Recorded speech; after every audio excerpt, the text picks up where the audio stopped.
एक वेगळा असा दृष्टिकोन काही मंडळी साधारणतः समाजामध्ये पसरवून एक नव्या पिढीचा बुद्धिभ्रम करण्याचा प्रयत्न करतात आहे, पण तो बुद्धिभ्रम निश्चितपणे बाजूला सारून एक त्याला एक सकारात्मक ऊर्जा देण्याचं कार्य करण्याचं एक ध्येय आणि त्या पद्धतीनं ती पायवाट निर्माण करण्याचं सुद्धा एक कार्य या अशा व्यासपीठावर होतं, हे सुद्धा एक जाता सांगणं अत्यंत महत्त्वाचं आहे. मी सर्जनाच्या क्षेत्रामध्ये काम करणारा, सर्जनशील लेखन करणारा म्हणून एक साहित्यिक आहे आणि माझी ओळख तीच आहे.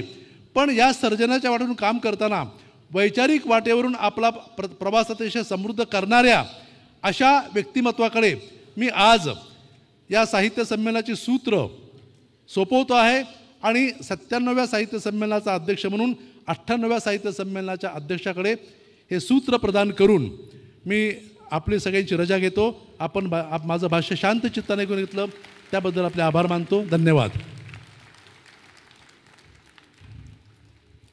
धन्यवाद.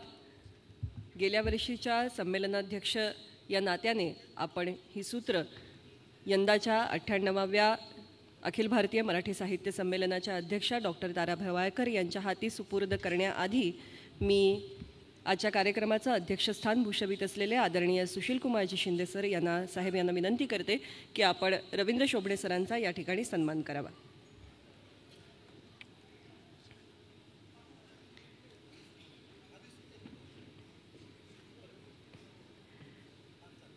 कथा कादंबरी या क्षेत्रामध्ये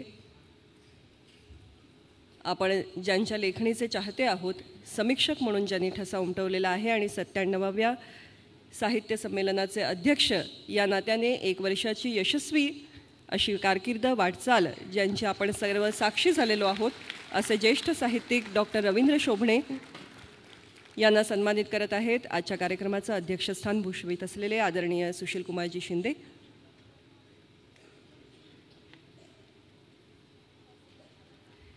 आणि यानंतर डॉक्टर रवींद्र शोभणे यांना विनंती करते की आपण डॉक्टर तारा भवाळकर यांच्या हाती ही सूत्र सुपूर्द करावी आणि प्रतिकात्मकरित्या ही सूत्र सुपूर्द करत असताना संमेलनाचं बोधचिन्ह आपण त्यांच्या हाती द्यावं अशी विनंती आहे.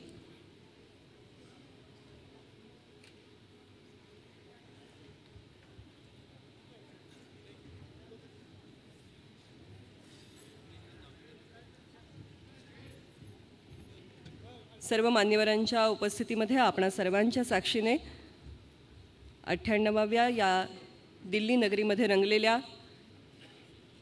अखिल भारतीय मराठी साहित्य संमेलनाच्या अध्यक्षा म्हणून सूत्र स्वीकारत आहेत ज्येष्ठ साहित्यिका संशोधक डॉक्टर तारा भवाळकर. सर्व मान्यवरांना आसनस्थ होण्याची विनंती करते.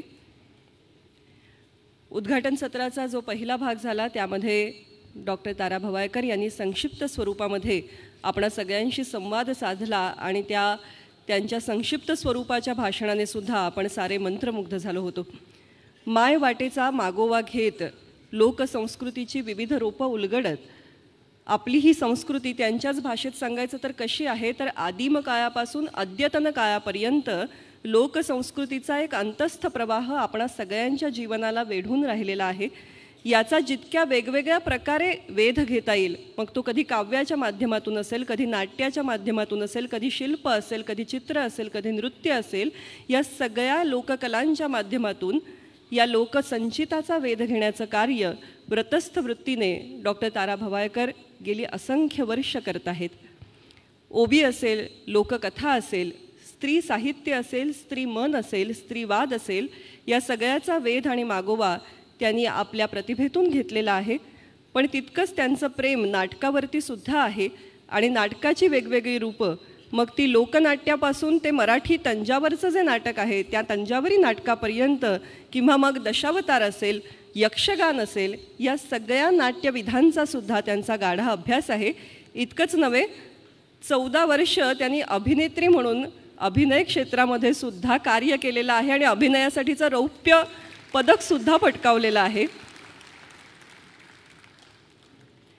मगाशी डॉक्टर तारा भवाळकर यांचा परिचय करून देत असताना एक छोटीशी ओवी रचण्याचं धारिष्ट्य केलं होतं. आता पुन्हा एकदा तसंच धाडस करत असताना असं म्हणावंसं वाटतं की मातीमध्येच जन्मतो हिरा. हिऱ्याचं तेज, हिरा जरी मुकुटामध्ये विराजमान होत असला तरी त्याचा मूळ उगम मातीशी असतो. मातीमध्येच उगवतो हिरा आणि त्या हिऱ्याचीच शान घेऊन संमेलनाध्यक्षा लाभल्यात डॉक्टर तारा भवाळकर यांचं टाळ्यांच्या गजरामध्ये आपण या ठिकाणी स्वागत करूया. आणि आम्ही सगळे या निमित्ताने तुमचे विचार ऐकायला, तुमचं मनोगत ऐकायला, अध्यक्षीय भाषणाला सामोरे जायला उत्सुक आहोत.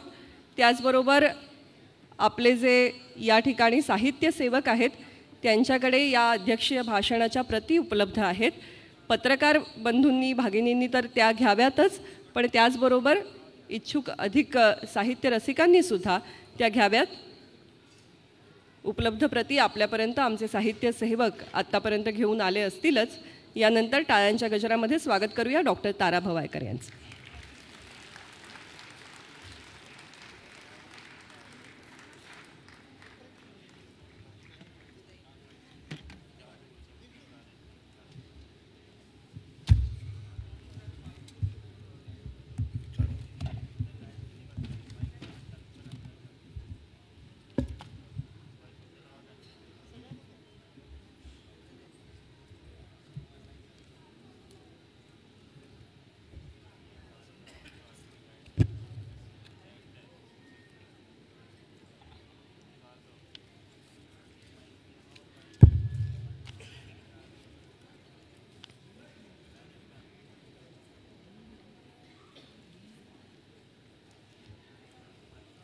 मगाशी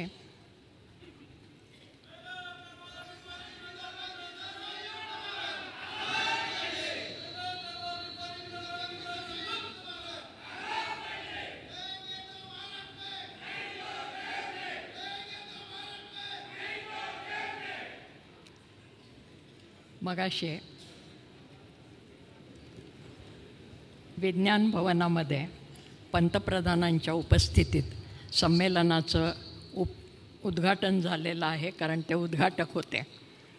त्यावेळेला जे उपस्थित नव्हते त्यांच्यासाठी थोडेसं प्रास्ताविक करते. आजच्या या मगाशी म्हटलं मी 2-100व्या अखिल भारतीय मराठी साहित्य संमेलनाच्या निमित्ताने आपण जमलेले आहोत. ही मोजण्याची पद्धत ही लोकपरंपरेतली पद्धत आहे. 2-100 हे कमी आकडा मोजायचा नाही, जास्त मोजायचा. जुनी पद्धत ज्यांना माहिती आहे ते नुसतं 100 नाही म्हणत, 101, 2 असं म्हणत असतात. कोणाला जर काही द्यायचं असलं तर सबंध म्हणजे पूर्ण आकड्यात द्यायचं नाही, वर 1 रुपया जास्त द्यायचा. नुसते 100 रुपये नाही द्यायचे, 101. तेव्हा मराठी माणूस हा असा उदार माणूस आहे की जो उदारपणाने, त्याचं बोलणंसुद्धा उदारपणाचं असतं. म्हणून 2-100 साहित्य संमेलन. या उद्घाटन भारताचे सन्माननीय पंतप्रधान यांच्या हस्ते झालेलं आहे. स्वागताध्यक्ष महाराष्ट्राचे जाणते नेते सन्माननीय शरदचंद्रजी पवार, जे आत्ता वर बसलेले नसून समोर मुद्दाम बसलेले आहेत कारण त्यांना त्रास होतो आहे म्हणून, पण ते वर बसले असते तर बरं वाटलं असतं. महाराष्ट्राचे मुख्यमंत्री मगाशी उपस्थित होते, आता त्यांच्या कामासाठी ते गेलेले आहेत. पूर्वाध्यक्ष डॉक्टर रवींद्र शोभणे, ज्यांनी नुकतीच मला आता सूत्र दिलेली आहेत आणि माझ्या डोक्यावर मोठी जबाबदारी सोपवली आहे आणि स्वतःची सुटका करून घेतलेली आहे त्याच्यामधनं. या सगळ्या संमेलनाचे साक्षेपी संयोजक संजय नहारजी आणि त्यांचे सहकारी, विविध विचारधारांचे राजनीतिज्ञ. राजनीतिज्ञ हा शब्द मी जाणीवपूर्वक वापरते. राजकारणी या शब्दापेक्षा राजनीतिज्ञ हा शब्द मला जास्त अन्वर्थक वाटतो. याचं कारण असं की छत्रपती शिवाजी महाराजांची जे आज्ञापत्र लिहिलेलं होतं, म्हणजे त्यांच्या राजकारणामधल्या राजनीतीमधल्या सहाय्यकांनी, चिटणीसांनी जे लिहिलेलं होतं त्याच्यात त्यांनी राजकारण हा शब्द कधीही वापरला नाही, राजनीती हा शब्द वापरला आहे आणि तो मला जास्त महत्त्वाचा वाटतो, जास्त योग्य वाटतो, जास्त अन्वर्थक वाटतो. आणि रामचंद्र पंत अमात्यांच्याकडे त्यांचं कर्तृत्व जातं.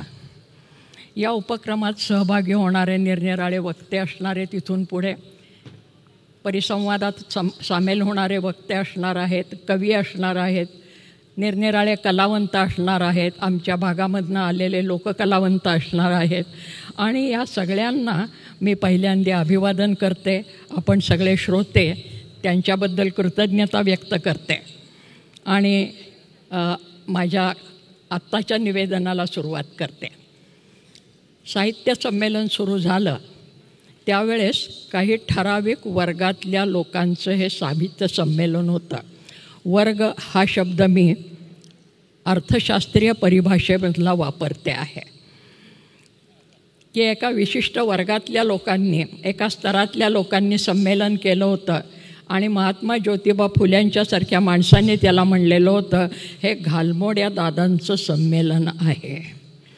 घालमोडे दादा हा पुन्हा बोलीभाषेतला शब्द, की हे तथाकथित उच्चवर्गीयांचं संमेलन आहे आणि आमच्यासारख्या सामान्य माणसांना, श्रमकऱ्यांना त्याच्यामध्ये स्थान आहे की नाही याची शंका यावी. आणि म्हणून एका अर्थाने घालमोडे दादा म्हणून ज्योतिबा फुल्यांनी त्या संमेलनावर टीका केलेली होती. लोकमताची परिभाषा त्यांनी वापरलेली होती. आज व्याप्ती विस्तारते आहे बरीचशी. इंग्रजोत्तर काळामध्ये आपल्याकडे असा समज झालेला आहे. मी अभिजात भाषेकडे येते आणि त्याची पार्श्वभूमी आहे थोडी, की शहाणं सुशिक्षित कोणाला म्हणायचं तर ज्याला लिहिता वाचता येतो ते शिक्षित. आणि शिक्षित माणसं केव्हा व्हायला लागली, विशेषतः बायका आणि श्रमकरी वर्गातले लोक, तर इंग्रजोत्तर काळात ज्यावेळेला सार्वजनिक शाळा निर्माण झाल्या, महाविद्यालयं निर्माण झाली, तेव्हापासून माणसं शिकायला लागली, श्रमकरी वर्गातली आणि स्त्रिया. तोपर्यंत सगळे अडाणी होते असा एक समज आहे. आजही जर कोणी शाळेत बेळेत जात नसतील आणि विशेषतः बायका शिकलेल्या नसतील, औपचारिक शिक्षण घेतलेल्या नसतील, तर अडाणी आहेत असं म्हणतात. लोकसंस्कृतीमधल्या ओव्या ज्यावेळेला मी जात्यावरच्या सांगते किंवा आमचे पुरुष सहकारी ज्यावेळेला लिहितात त्याबद्दल, त्यावेळेस ते म्हणतात ते अडाणी असूनसुद्धा त्यांनी इतकं चांगलं लिहिलं. त्यावेळेस मला त्या अडाणी म्हणणाऱ्यांच्या अडाणीपणांचा फार राग येतो. कारण केवळ लिहिता वाचता येणं म्हणजे शहाणपण असं नाही. साक्षरतेच्या जोडीला जर शहाणपण नसेल तर त्या साक्षरतेचा काही उपयोग नाही. मुद्दाम लोकपरंपरेतलीच ओवी सांगते कारण माझ्या बोलण्यात त्या पुष्कळ येणार आहेत. कारण माझ्यापेक्षा त्यांनी मला जास्त शिकवलेलं आहे. पुस्तकांनी तर शिकवलेलंच आहे, पण मला माझ्या संत स्त्रियांनी आणि तथाकथित अडाणी बायकांनी शिकवलं आहे जात्यावरच्या ओव्यांच्या मधनं. आणि आमची बहिणाबाई चौधरी म्हणते, अरे माणसा परी माणूस राहतो रे येडा जाना. माणसासारखा माणूस येडाच राहतो. केव्हा? पुस्तकं वाचून. अरे माणसा परी माणूस राहतो रे येडा जाना आणि छापी सनी होतो कोरा कागज शहाणा. कागदावर छापलं तो कोरा कागदसुद्धा शहाणा होतो, पण छापलेले कागद वाचून माणूस शहाणा होईलच याची खात्री नसते. आणि याचा अनुभव आपण दरवेळेला घेतो आहोत, दर क्षणी घेतो आहोत. आणि म्हणून या अपसमजातनं आधी आपण बाहेर यावं. सगळेजण माझी ओळख करून देताना लोकसाहित्याचे अभ्यासक, लोकसंस्कृतीचे अभ्यासक वगैरे म्हणतात. आणि त्याच्याबद्दलचे एक दोन अपसमज असतात. एक, लोकसंस्कृती म्हणजे जुनी, आणि दुसरं लोकसंस्कृती म्हणजे खेड्यातली, ग्रामीण भागातल्या लोकांची. जणू काही लोकसंस्कृती आणि लोकसाहित्य यांचा शहरी नागर मंडळींशी काहीही संबंध नाही. ही वस्तुस्थिती नाही आहे. किंवा लोकसाहित्याकडे पाहणाऱ्या लोकांचा आणखीन एक संप्रदाय असतो की जे काय सगळं जगाच्या पाठीवर चांगलं आहे ते फक्त लोकसाहित्यातच आहे. मी त्याला उमाळा संप्रदाय असं म्हणते. की सगळं आमच्या जुन्या ह्याच्यात सांगितलेलंच आहे, आता काही सांगण्यासारखं राहिलेलं नाही, म्हणजे तो नुसता उमाळा असतो, तेही खरं नसतं. त्या दोन्हीचा अभ्यास करून त्या दोन्हीचं तारतम्याने ग्रहण करणं हा महत्त्वाचा भाग असतो. कुठल्याही संस्कृती, कुठली मग ती अभिजनांची संस्कृती असू देत किंवा जनांची संस्कृती असू देत, त्याच्यामध्ये सर्व उच्च उदात्त असं काही नसतं. कारण हा एक प्रवाह असतो माणसाच्या जगण्याचा, आणि त्या जगण्याच्या प्रवाहामध्ये बरं वाईट उदात्त अनुदात्त असं सगळं लिहिलेलं असतं. फोकलोरचा आपल्याकडे अभ्यास जो सुरू झाला, लोकसाहित्य या शब्दासाठी फोकलोर हा इंग्रजी शब्द, आणि त्याचा अभ्यास सुरू झाला त्यावेळेस इंग्रजीमध्ये फोक हा शब्द जो आहे लोक या अर्थी, तो बऱ्याच वेळेला तुच्छतेने वापरला जातो, गौणत्वाने वापरला जातो. त्याच्या उलट आपल्याकडे म्हणजे भारतामध्ये निरनिराळ्या भाषांच्यामध्ये लोक हा शब्द एक तर पहिले बहुवचनीय आहे, एक लोक नाही, लोकांचा समूह, आणि त्या लोकांनी निर्माण केलेलं साहित्य म्हणजे समूहाने निर्माण केलेलं साहित्य. याचा अर्थ समूह एकत्र बसला आहे आणि त्यांनी शब्द सांगितला आहे तर साहित्य निर्माण झाले असं नाही. तर समूह मानसशास्त्र असं सांगतं की कलेक्टिव्ह अनकॉन्शियस, नकळत समाज मनामध्ये जे दडपलेलं असतं त्याचा आविष्कार करणारं एकजण कोणीतरी असतं भाषाप्रभू असलेलं, परंतु ती भावना जी असते ती त्या समूहाची भावना असते. आणि हे खरं सांगायचं म्हणजे कुठल्याही साहित्याच्या बाबतीत होतं. एखादी कविता उचलली जाते, कादंबरी उचलली जाते, त्यावेळेस बाकीचे लोक म्हणतात अरे आम्हाला हेच म्हणायचं होतं, फक्त आम्हाला या शब्दात नाही म्हणता आलं. तर हा साहित्यामधला जो भाग आहे तो आपण नीट समजून घ्यावा असं मला वाटतं.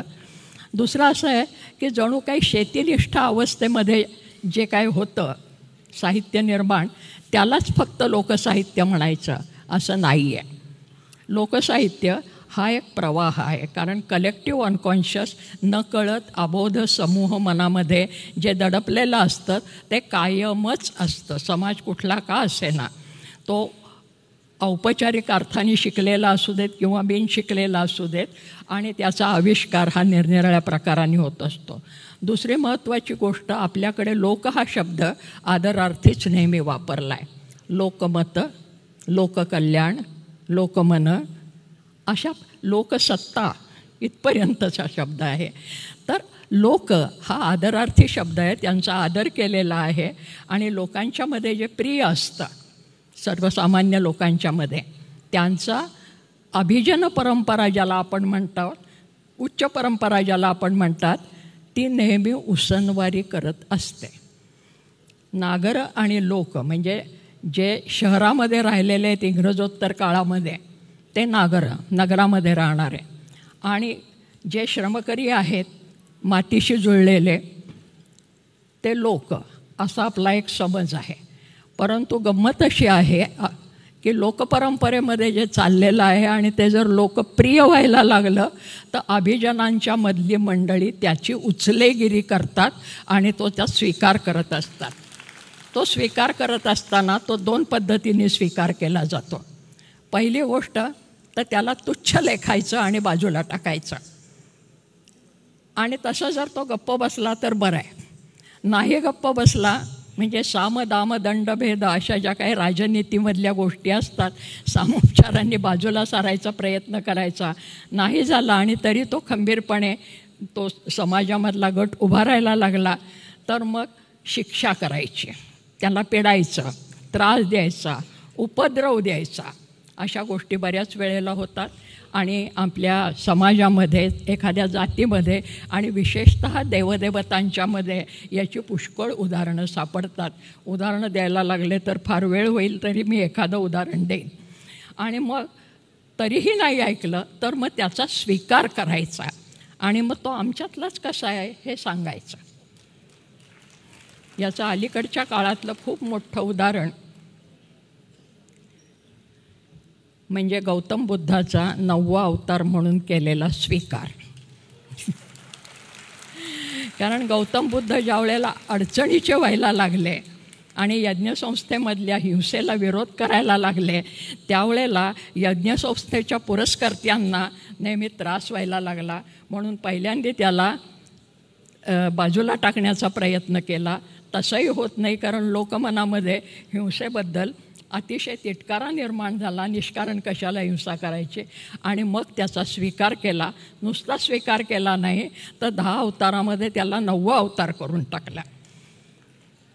बुद्धाची अनुयायी मंडळी आज विचारतात प्रश्न, त्याचं उत्तर अजून कोणाला देता येत नाही, की आमच्या सगळ्या 10 अवतारांचे देव आहेत ते कुठे ना कुठेतरी असतात मूर्तीमध्ये, याच्यामध्ये. तर बुद्धाचा कुठल्या तरी देवघरामध्ये अशी स्थापना झालेली दिसते का? जे बुद्धाचे अनुयायी आहेत त्यांच्या घरामध्ये मूर्ती असते, पण आमच्या घरात गणपती असतो, राम असतो, सरस्वती असते, अन्नपूर्णा असते, अगदी खंडोबा बिरोबासुद्धा असतात, यमाई जानाई जोखाईचे सुद्धा टाक केलेले असतात. ज्यांना देवता मंडळ माहिती आहे, देवघर माहिती आहे, त्यांच्या लक्षात येईल. परंतु बुद्धाची मूर्ती आमच्या देवळामध्ये, आमच्या देवाऱ्यामध्ये बसवली आहे असं काही दिसत नाही. तर हे जे गौणत्व आहे, हे गौणत्व त्या परंपरेमध्ये असं चालत आलेलं असतं. एकीकडे स्वीकार तर करायचा ते जाचक होऊ नये म्हणून, आणि दुसरीकडे त्याला फार सन्मानही द्यायचा नाही, अशा कितीतरी गोष्टी सांगता येतील. किंवा मग आमच्या सगळ्या धर्मसंकल्पनेमध्ये किंवा एकूणच परंपरेमध्ये उच्च, नीच, उदात्त, अनुदात्त, पुण्य, पाप, पवित्र, अपवित्र अशा बऱ्याच संकल्पना येत असतात, आणि पहिल्यांदा त्याच्याबद्दल हेणकस्ता दाखवायची आणि त्याच्यानंतर मात्र त्याचा उदो करायचा. आता ह्या सगळ्या भाषेशी काय संबंध? तर भाषा ही या सगळ्याची वाहक असते, आणि म्हणून तुमच्या गाणी, म्हणी, उखाणे, ज्या मगाशी उल्लेख केला, लोकसंस्कृती, लोकसंस्कृतीतल्या लोककला, आणि आपल्याला असं वाटतं जागरण, गोंधळ, तो वासुदेव एवढीच लोककला आहे, याच्या पलीकडे लोककला नाही. लोककला 2 प्रकारच्या आहेत. एक ही जे काय आपण जागरण, गोंधळ म्हणतो, या नाट्यात्मक लोककला, परफॉर्मिंग आर्ट, किंवा त्याला आपण प्रयोगसिद्ध लोककला असं म्हणतो, की ज्यांचे प्रयोग केले जातात मंचावर, आणि ते बहुधा नृत्यनाट्यात्मक असतात.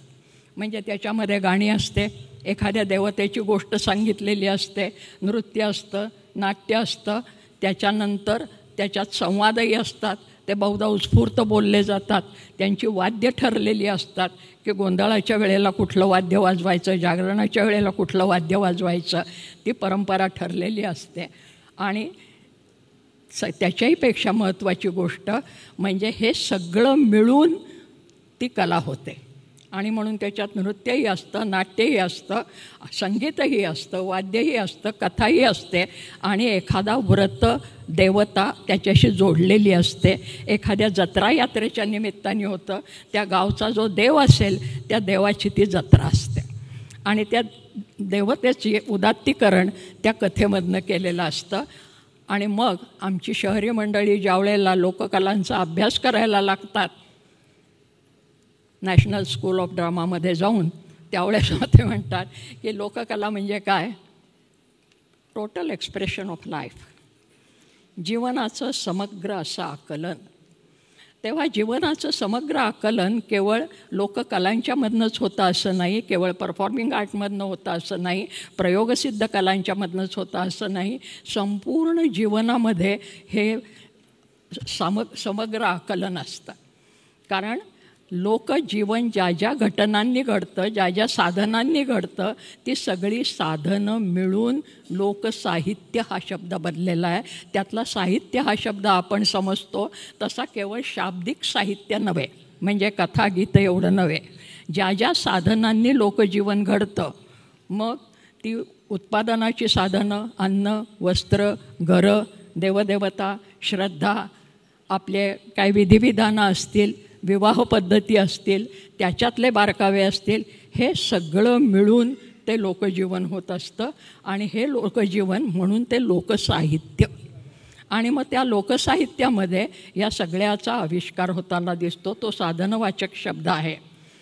आता ज्या वेळेला ही सगळी मंडळी काही काही परंपरेनेच चालत आलेलं असतं, आपण सगळे त्यातनंच आलेले असतो, पण इंग्रजोत्तर काळामध्ये किंवा त्याच्याही आधी आपल्या समाजामध्ये 2 स्तर हे प्रामुख्याने दिसतात.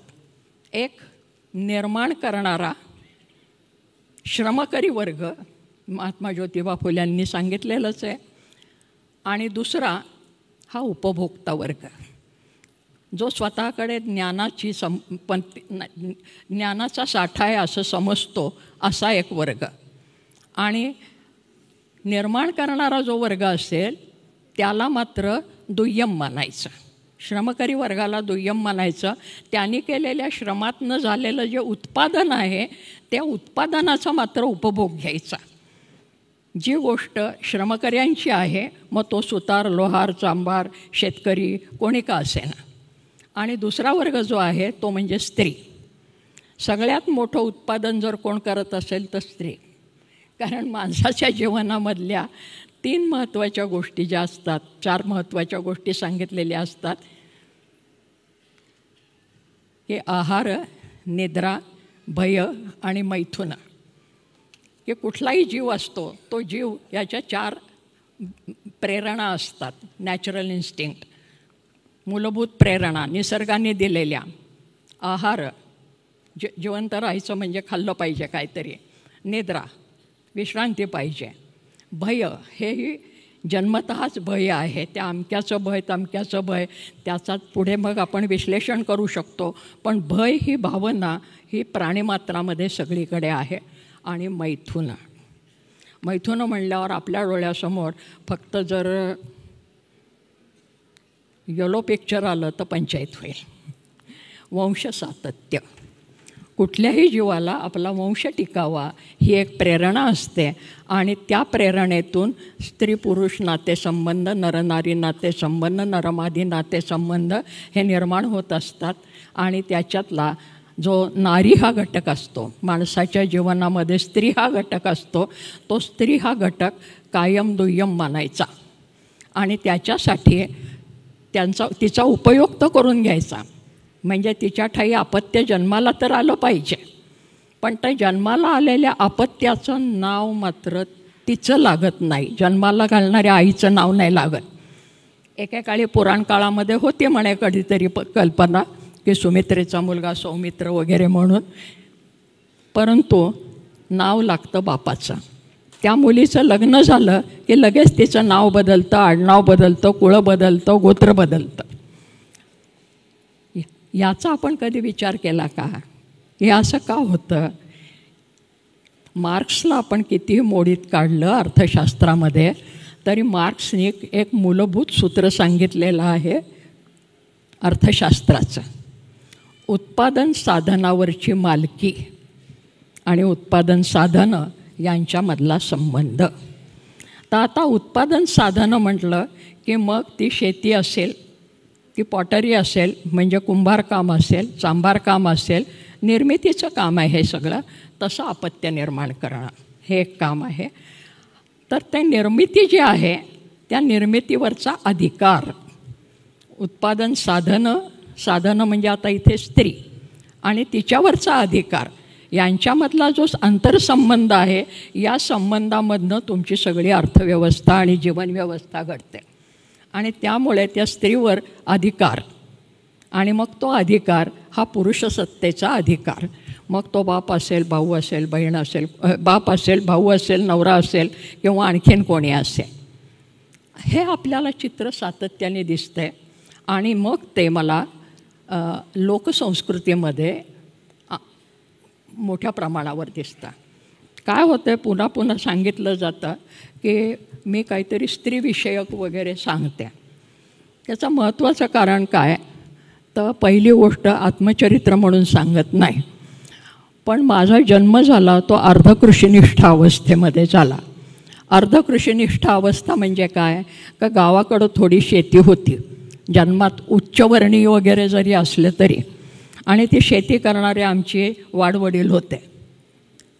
आणि पुण्यामध्ये एक घर होतं, कारण तो मधला काळ असा होता इंग्रजोत्तर काळ 10-12 वर्षातला, की त्यावेळेला खेड्यातल्या मुलांना नवीन पद्धतीचं इंग्रजी शिक्षण घेण्याची आस लागली. म्हणून शहरामध्ये एक बिऱ्हाड असायचा. आज ग्रामीण भागामध्ये तसं दिसतं की गावाकडं शेती असते आणि जवळच्या शहरात कुठंतरी एक घर घेतलेलं असतं. कशासाठी? मुलांच्या शिक्षणासाठी. तसं आमच्याकडेही होता आणि त्यामुळे आमच्या आईची नेमणूक त्या पुण्यातल्या गावामध्ये होती. एकीकडे आमच्या गावाकडची शेती, ग्रामीण भागामध्ये राहणं, कधी तिथल्या शाळेत जाणं. मी घरातली मोठी मुलगी, त्यामुळे दळण कांडण सगळी जी कामं आहे ती करायला लागायची. लाड नावाची गोष्ट नाही. मला कोणीही शाळेत घातलं नाही आपणहून. मी दर खेपेला रडत आरडाओरडा करत शाळेत गेले, शेजारची मुलं जातात म्हणून. तर तसा करता करता या शहरामध्ये आलो. त्या शहरात घर कुठे होतं आमचं? विद्यानिधी सिद्धेश्वर शास्त्री चित्राव यांचं पुण्यामधलं जे शनिवार पेठेतलं घर आहे, अमृतेश्वर आणि सिद्धेश्वर यांच्यामधलं, तिथे आमचं घर होतं. म्हणजे एकीकडे शास्त्री पंडितांच्या घरामध्ये मी होते आणि चित्राव शास्त्रींचे आणि आमचे काही कौटुंबिक संबंध होते. मी त्या कुटुंबातली लहान मुलगी आणि त्यामुळे अगदी लहानपणापासून त्या शास्त्री मंडळींच्या घरामधल्या संस्काराचा पगडाही एकीकडे होता. मंदिराचा वेढा होता, त्यामुळे त्या मंदिरात भजनं कीर्तनं प्रवचनं हे कायम चालायचं. मोकळा आवार होतं, त्यामुळे लग्नकार्य निरनिराळ्या जाती जमातींचे असायचे आणि आमच्या पोरांच्यावर फारसा शिस्तीबिस्तीचा वचक नसल्यामुळे आम्ही ती पोरोपोरी ते लग्नकार्याचे सगळी विधिविधानं पाहत असायचो. लोक मला विचारतात की ही सामुग्री तुम्ही कुठे गोळा केलीत आणि त्याच्यासाठी कसा प्रवास केला? मला काही करावंच लागलं नाही. मी जे जगले ते लोकसंस्कृतीतच जगले आणि एकीकडे नागर संस्कृतीमध्ये जगले. त्यामुळे लोकनागर हा जो अनुबंध आहे, पुढच्या काळामध्ये मी नाटकावर लिहित असताना लिहिलं आहे, त्याला नाव शीर्षक लोकनागर असं जे दिलं की एकीकडे नागर संस्कृती आहे, एकीकडे परंपराशील संस्कृती आहे आणि त्या दोन्हीच्या सांध्यावर आम्ही जी माणसं जगलो. मला असं वाटतं की शरदचंद्र पवारजीसुद्धा त्याच अवस्थेत जगले, म्हणजे त्याच परिस्थितीमध्ये जगले की एकीकडे शहराशी संबंध, एकीकडे सगळ्या शेतीनिष्ठ अशा प्रकारच्या वातावरणाशी संबंध आणि मग त्यातनं काही गोष्टी या आपोआप कळत गेल्या आणि त्यात बऱ्याच गोष्टी मग मी वाचन हा एक मला छंद नव्हे व्यसन लागलं आणि त्या व्यसनामध्ये मी पाहिलं की लहानपणापासून हे चित्राव शास्त्री, त्यांना आम्ही बाबा म्हणायचो, यांच्या घरामध्ये अखंड अशी जाडी जाडी पुस्तकं असायची आणि ते वाचत नाही तर लिहित असायचे. आमच्या मुलांच्यामध्ये सुद्धा ते यायचे आणि काहीतरी सांगायचे. त्याच्यानंतर पुढच्या काळामध्ये मी लक्ष्मण शास्त्री जोशींच्या संपर्कात गेले आणि या दोघांनी केलेलं लेखन जे वाचलं, विशेषतः संस्कृतीविषयक लेखन, तर या दोघांचं अभिजन संस्कृती जिला म्हणता येईल अशा पद्धतीचं लेखन होतं.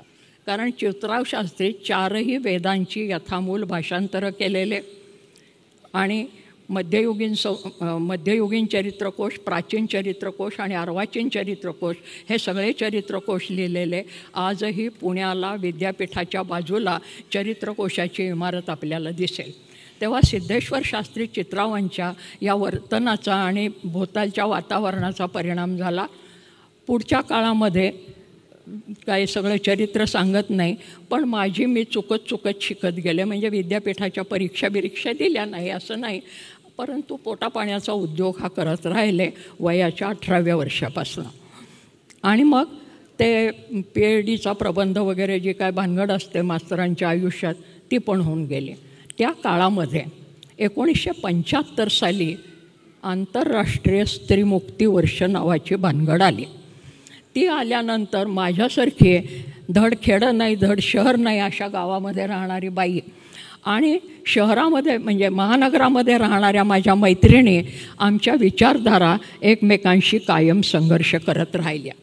हे करता करता एकदा आमच्या मैत्रिणीने, सरळ नावं सांगते कारण फार चांगल्या मैत्रिणी आहेत माझ्या, त्या छाया दातारने मला टाटा इन्स्टिट्यूटमध्ये व्याख्यानाला बोलवलं आणि मग ते स्त्रीमुक्ती हा विचार, सिमॉन दी बो कशी आहे वगैरे असं ते सांगायला सुरुवात केली. तर त्यावेळेस मी म्हटलं की मला तर असं वाटतं की सिमॉन दी बोनी सांगायच्या आधी मग मी कुठेतरी ऐकलेलं आहे, मला हे माहीत आहे, मला हे काही नवीन वाटत नाही. आणि मग ते कुठून आलं? माझ्या जात्यावर दळण दळणाऱ्या बायका हे केव्हाच बोलून गेल्या.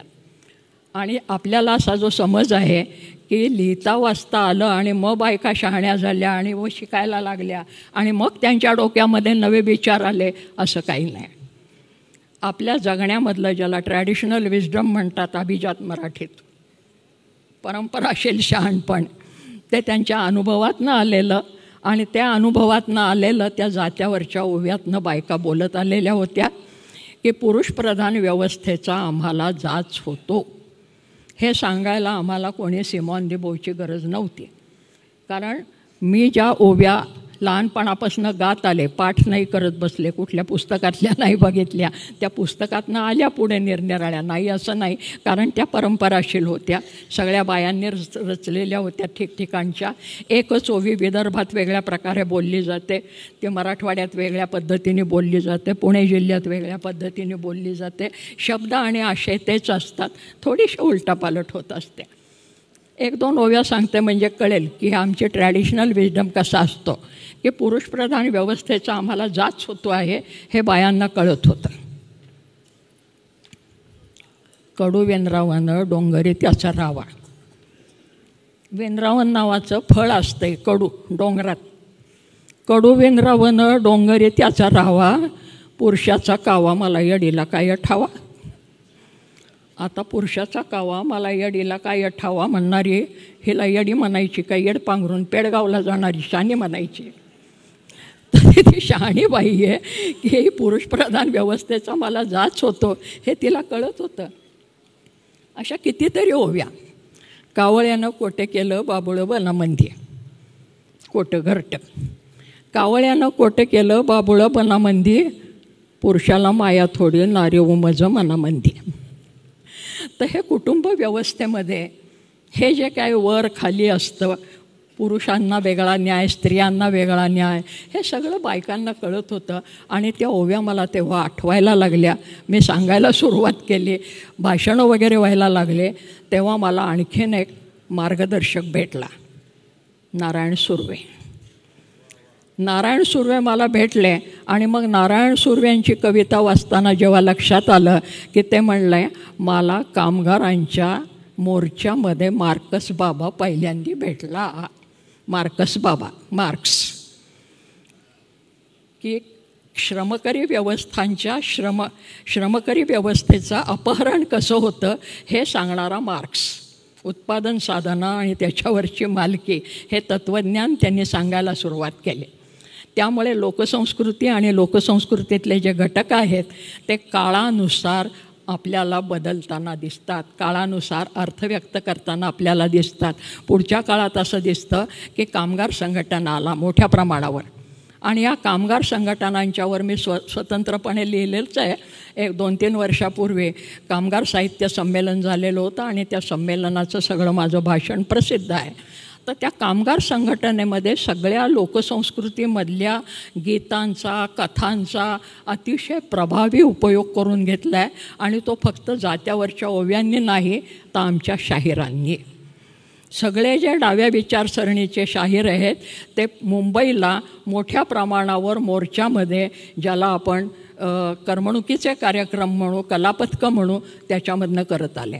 फार कशाला स्वातंत्र्यपूर्व काळात कलापथक ज्याला म्हणतात त्या कलापथकांतमधनं पुन्हा लोकपरंपरेतलीच गाणी किंवा त्या शैलीमध्ये रचलेली गाणी, म्हणजे सदानंद वर्दे आणि त्यांच्या सौभाग्यवती या मी शाळेत असताना त्या अशा प्रकारचे खेळ करत असत. खेळच म्हणायचे त्याला. आणि स्वराज्य आपलं टिकवायचं हैरं, काँग्रेस दलामध्ये जाऊरं, अशा प्रकारची गाणी ती ग्रामीण भाषेत म्हणायची. किंवा बिजली नाचेल गगनात, वादळ होईल जोसात, अशी गाणं आमचे बापट सर रचायचे आणि ती रचली जायची, यांना माहिती आहे. आणि मी सदानंद वर्देंच्या सौभाग्यवतींना आमच्या शाळेमध्ये नाचायला आलेल्या आणि त्यांच्याबरोबर नाचताना पाहिलं आहे. तर या लोकपरंपरेमधल्या गीतांचा उपयोग सामाजिक चळवळींच्यासाठी मोठ्या प्रमाणावर झाला. तो कामगार चळवळींच्यासाठी झाला, तो स्त्री जागरणासाठी झाला, आणखीन अनेक चळवळींच्यासाठी झालेला दिसतो. फार कशाला, ही जात्यावर दळण दळणारी बाई ही इतकी सजग होते की ज्यावेळेला नेहरू, गांधी, टिळक यांच्या चळवळी चाललेल्या होत्या स्वराज्याच्या, किंवा टिळकांनी त्यावेळेला आणखीन एक मंत्र दिलेला होता, स्वावलंबन. तर स्वराज्याचा मंत्र लोकमान्य देते, मिळेल तेणे मुक्ती जनलोका, असं जात्यावर दळण दळणारी बाई म्हणायला लागली. गांधी आणि नेहरूंच्यावर बायकांनी गाणी रचली, कविता रचल्या, म्हणजे ओव्याच रचल्या आणि दळताना म्हणायला लागल्या, गांधी माझा सखा ग ओवी त्याला गाईन, ओव्या गाऊ कौतुक तू येर बाईटला, जवार माझ्या धीराचा वीर तो छातीचा, जवाहरलाल नेहरू, जवार माझ्या धीराचा वीर तो छातीचा, काटाकाडी सोजीराचा ये रे बाईटला. अशा प्रकारच्या ओव्या जात्यावर दळण दळणारी बाई ही राजकीय दृष्ट्या जागरूक होत होती. आणि महात्मा गांधीवरच्या ओव्या तर इतक्या सुंदर आहेत. गांधी हा गारुडी वाजवी तो पुंगी, तेणे येईल गुंगी इंग्रजाला.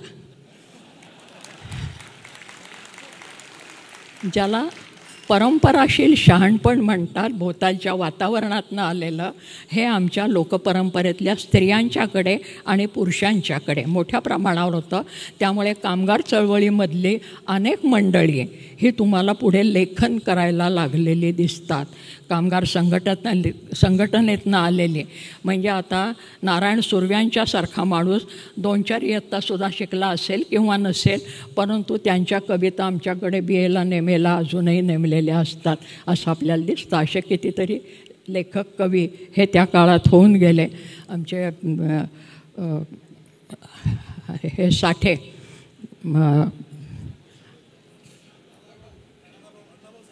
अण्णाभाऊ साठे, काय त्यांच्या कमानी समोर राहते, पण अण्णाभाऊ लक्षात, म्हणजे नाव नाही लक्षात येत, कमान लक्षात येते. अण्णाभाऊ साठे, अण्णाभाऊ साठ्यांची त्या रचना खूप मोठ्या प्रमाणावर आहेत तिथे.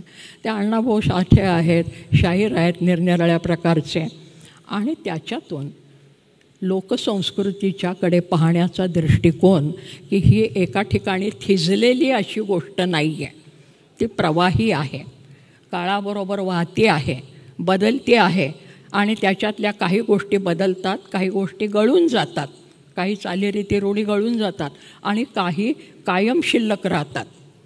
नद्यांना पवित्र मानणं किंवा अमक्या पर्वावर त्या नदीचं स्नान करणं. आत्ता काही दिवसापूर्वी आमच्या सांगलीला आणि वाईला कृष्णामाईचा उत्सव झाला, नाशिकला गोदामाईचा उत्सव होता. त्या गावामध्ये जी नदी असेल त्या नदीबद्दल आपुलकी, प्रेम उत्सवाच्या रूपाने माणसं आजही साजरी करताना आपल्याला दिसतात. समुद्राचा उत्सव होत असतो किंवा नारळी पौर्णिमेला, आणि तिथे 2 प्रकारची माणसं तो उत्सव करतात. एक मासेमारी करणारी मंडळी आणि समुद्रकाठी राहणारी मंडळी, ती तर आगरी मंडळी ही मोठ्या प्रमाणामध्ये हा उत्सव करतात. आणि मुंबईत सुद्धा तो होतो. दहीहंडी वगैरे नावाच्या भानगडी काळानुसार काही थोडेफार बदल होतात, परंतु मूळ जे आहे ते मूळ संपत नाही. समाजशास्त्राचा अभ्यास करणारे आणि मानववंशशास्त्राचा अभ्यास करणारी मंडळी सांगतात की समाजशास्त्रामध्ये आणि मानववंशशास्त्रामध्ये माणसाच्या जन्मापासून त्याच्यामध्ये जी परिवर्तन होत आली ती प्रकृतीने परिवर्तनं केली, काही प्रकृतीला धरून राहिली, आणि काही सत्ता आणि मत्ताधाऱ्यांनी जाणीवपूर्वक प्रयत्न करण्याचा घाट घातला, आणि तसेही प्रयत्न झाले. म्हणजे मगाशी म्हटलं तसं एखाद्या देवतेचं उन्नयन करणं किंवा एखाद्या देवतेला बाजूला टाकणं. देवतेला बाजूला टाकणं म्हणजे काय? त्या देवतेच्या उपासकांना बाजूला टाकणं. देवता काहीच करत नाही आणि देवता आपणहून येत नाही. आमच्या पुढच्या कवींनी तर सांगितलेलंच आहे, केशवसुतांनी, देवदानवा नरे निर्मिले. देवांनाही माणसानीच निर्माण केलं आणि राक्षसांनाही माणसानीच निर्माण केलं. ते कुठलं निर्माण केलं? स्वतःच्या अनुभवावरनं. कारण माणसांच्यामध्येच काही सज्जन माणसं असतात देवासारखी, आणि काही दुर्जन माणसंही असतात. म्हणून आमच्या देवतांच्यामध्ये सुद्धा 2 प्रकारच्या देवताच दिसतात. म्हणजे स्त्री देवता पण आणि पुरुष देवता पण. एक अतिशय सौम्य आणि उदार अशा असतात आणि दुसरा उग्र आणि संतापी देवता असतात. आणि मग आमच्याकडच्या बायका काय व्रत वैकल्य वगैरे करत असताना आजही ग्रॅज्युएट डबल ग्रॅज्युएट झालेल्या काय श्रावणात काय पोथ्या पुराणं करतात, सवाष्णी जेवायला घालतात, पूजा करतात आणि मग सांगतात त्या अमक्या अमक्या देवतेची सवाष्ण घातली नाही ना म्हणून हे असं झालं, त्या अमक्या देवतेची पूजा केली नाही ना म्हणून असं झालं. म्हणजे जी उग्र देवता असते तिला शांत करायचं असलं तर मग काहीतरी द्यायचं तिला आणि मग तिच्या नावाने कुठल्या तरी व्यक्तीला दानदक्षिणा करायची. हा प्रकार आजतागायत चालू आहे. आदिम माणूस ते वेगळ्या पद्धतीने करत होता. आज आम्ही तथाकथित सुसंस्कृत आणि सुशिक्षित म्हणवणारे लोक तेच करत असतो. तत्त्व तेच असतं, तपशील बदलतो बऱ्याच वेळेला. त्यामुळे लोकसंस्कृतीमध्ये संपूर्ण काही नाहीसं होत नाही. आणि हे मी सांगते म्हणून नाही, आमच्या मानववंशशास्त्रज्ञांनी सांगितलेलं आहे ते. म्हणून ती आदिमपासून आजपर्यंत एक प्रवाह दिसतो. हा फक्त आमच्या लोकाचारातच दिसतो का? वेद हे आमचं सगळ्यात जुनं आणि परिष्कृत वाङ्मय समजलं जातं. आणि मुद्दाम मी 2 व्यक्तींचा उल्लेख केला, चित्राव शास्त्री आणि लक्ष्मण शास्त्री जोशी. चित्राव शास्त्रींच्या वाड्यामध्ये माझं लहानपण गेलं नाकळत्या वयातलं, आणि लक्ष्मण शास्त्री जोशी कळत्या वयामध्ये माझ्या आयुष्यात आले किंवा मी त्यांच्या आयुष्यात गेले. विश्वकोशाचं काम चाललेलं होतं. 20-21 खंड झाले आणि त्याच्यानंतर पुढच्या खंडांची रचना करत असताना त्यांनी लोकसाहित्य हा विषय त्याच्यासाठी घेतला. आणि ते इतकं सगळं मोठा पसारा असतो त्या विश्वकोशाचा की एकटी व्यक्ती संपूर्ण करत नाही, तर निरनिराळ्या क्षेत्रातल्या तज्ज्ञ मंडळींना त्या त्या विभागाचं संपादन करायला लावतात आणि लिहायला लावतात. तसं त्या लोकसंस्कृतीचा विषय घेतल्यानंतर त्यांचं लक्ष्मण शास्त्री जोशींचं त्यांच्या सहीचं पत्र मला आलं की या विभागाचं संपादन तुम्ही करावं, अतिथी संपादक म्हणून आम्ही तुम्हाला निमंत्रित करतो आहे. वाईचा जो जुना वाडा जिथे लक्ष्मण शास्त्री राहत होते, कोणाला जर ती रचना माहीत असेल तर त्या वाड्यामध्ये त्यांच्या खोली शेजारच्या खोलीमध्ये ते माझी निवास व्यवस्था करत असत.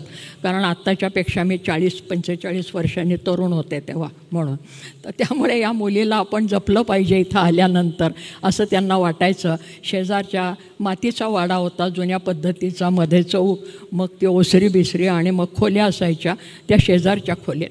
त्यांचा मुलगा तिथे राहायचा, आता सध्या अनिल जो आहे तो बघतो. सोनबाई तिथे होते आणि ते पाहताना ते आपल्या मुलाला आणि सुनेला सांगायचे या मुलीला काय हवं असलं तर जास्त कमी द्या, तिचं अंथरूण पांघरून नीट आहे का पहा, तिला जेवणाखाण्याची व्यवस्था नीट होते का, आणि सगळ्यात महत्त्वाची सूचना शास्त्रीबुवांची असायची, तिला स्नान करायला त्या सार्वजनिक मोरीमध्ये जाऊ देऊ नका, तिला आपल्या घरात बोलवा. एकीकडे विश्वकोशाचं एवढं मोठं काम करणारा हा माणूस, जगाच्या पाठीवरचं जुनं नवं साहित्य पालथा घातलेला माणूस, मार्क्सचा आणि लेनिनचा अभ्यास करणारा हा माणूस, संस्कृतपासून इंग्रजीपर्यंत अनेक भाषांच्यावर प्रभुत्व असलेला हा माणूस, जुन्यातलं टाकाऊ काय आणि टिकाऊ काय हे शोधणारा माणूस, देवता निर्माण होत असताना त्याच्यामधल्या उपद्रवकारक आणि सौम्य देवता यांचं विश्लेषण करणारा माणूस, कुठलाही धर्म निर्माण होत असताना तो आपोआप निर्माण होत नाही, तो भौतिक गरजेतनं निर्माण होतो. त्या जीवनातल्या भौतिक गरजेतनं धर्म निर्माण होतो. मग त्याला आम्ही मोक्षाभिक्षाची काही पुटं चिकटवतो. परंतु आम्ही देवाजवळ मागताना काय मागत असतो, हे दे ते दे ते दे ते दे, म्हणजे भौतिक जीवनासाठी आम्ही मागत असतो. हे आपण नेहमी बघत असतो. या सगळ्याचं विश्लेषण करणारे लक्ष्मण शास्त्री एकीकडे आणि एकीकडे वैयक्तिक जीवनामध्ये अतिशय रुजू असलेले आणि अतिशय उदार असलेले अशा बऱ्याच गोष्टी आपल्याला सांगता येतील. आणि मग आमचे सगळे संत, जशी एकीकडे लोकपरंपरा, त्या लोकपरंपरेमधनं बऱ्याच गोष्टी अभिजन परंपरेने उचललेल्या आहेत. तर त्या वेदांच्यामध्ये काही ऋचा, मी वेद ते सगळे भाषांतरातनं वाचले, म्हणजे लक्ष्मण शास्त्रींचे लेखन वाचलेलं आहे कारण ते तर आहेच माझ्याकडे, परंतु चित्राव शास्त्रींचं लेखन वेदांचं प्रामुख्याने वाचलं. त्या काहीवर मी लिहिलेलं आहे. त्यातल्या काही ऋचा अशा आहेत, काही ऋचांचा समूह असा आहे की लोकपरंपरेमध्ये जे काय आहे ते त्याच्यामध्ये आहे. अथर्ववेदाची ज्यावेळेला प्रस्तावना त्यांनी लिहिली चित्राव शास्त्रींनी, त्यावेळेस त्यांनी लिहिलं आहे अथर्ववेद हे जगाच्या पाठीवरचं पहिलं लोकसाहित्य आहे. त्या वेदामध्ये तुम्हाला आजही दिसेल. असं त्यांनी का म्हटलं तिथे? कारण त्याच्यामध्ये लोकपरंपरेमध्ये असलेले उतारे, पातारे, तोणे, टोणके, म्हणजे ज्याला आपण काळी जादू हल्लीच्या भाषेत म्हणतो, black magic and white magic, त्या सगळ्याचं विश्लेषण त्यांनी त्याच्यात केलेलं आहे. आणि असे बरेच तोडगे त्याच्यामध्ये लिहिलेले आहेत, सूक्त लिहिलेली आहेत. कारण वेदांच्यामध्ये त्याला सूक्त म्हणतात, श्लोक नाही म्हणत. त्या सूक्तांच्यामध्ये काही सूक्त इतके मजेशीर आहेत की काही विचारता सोय नाही. कारण आम्ही अभिजनांच्या काही मंडळींनी असं एक वातावरण निर्माण केलं आहे की वेदांच्या काळामध्ये सगळं उच्च उदात्त होतं, स्त्रियांना फार मोठं स्वातंत्र्य होतं आणि माणसं फार उदार होती वगैरे. असं जर असेल तर मग मला त्या ऋग्वेदात आणि तेच सूक्त पुनरुक्त झालेलं अथर्ववेदात का सापडतं? सूक्ताचं नाव आहे सपत्नी नाशन सूक्त. प्राकृत मराठीमध्ये सांगायचं झालं तर सवतीचं वाटोळं करण्याचा मंत्र. सपत्नी नाशन सूक्त. सपत्नी म्हणजे सवत. आता ज्या वेदांच्या काळामध्ये स्त्रियांना एवढं स्वातंत्र्य होतं आणि उच्च उदत्त वगैरे जर असं वातावरण होतं, तर एखाद्या बाईला का होईना किंवा तो ऋषी जो कोण रचणारा असेल त्याला सवतीचं वाटोळं व्हावं असा मंत्र का लिहावा असा वाटला, असा प्रश्न मला पडला.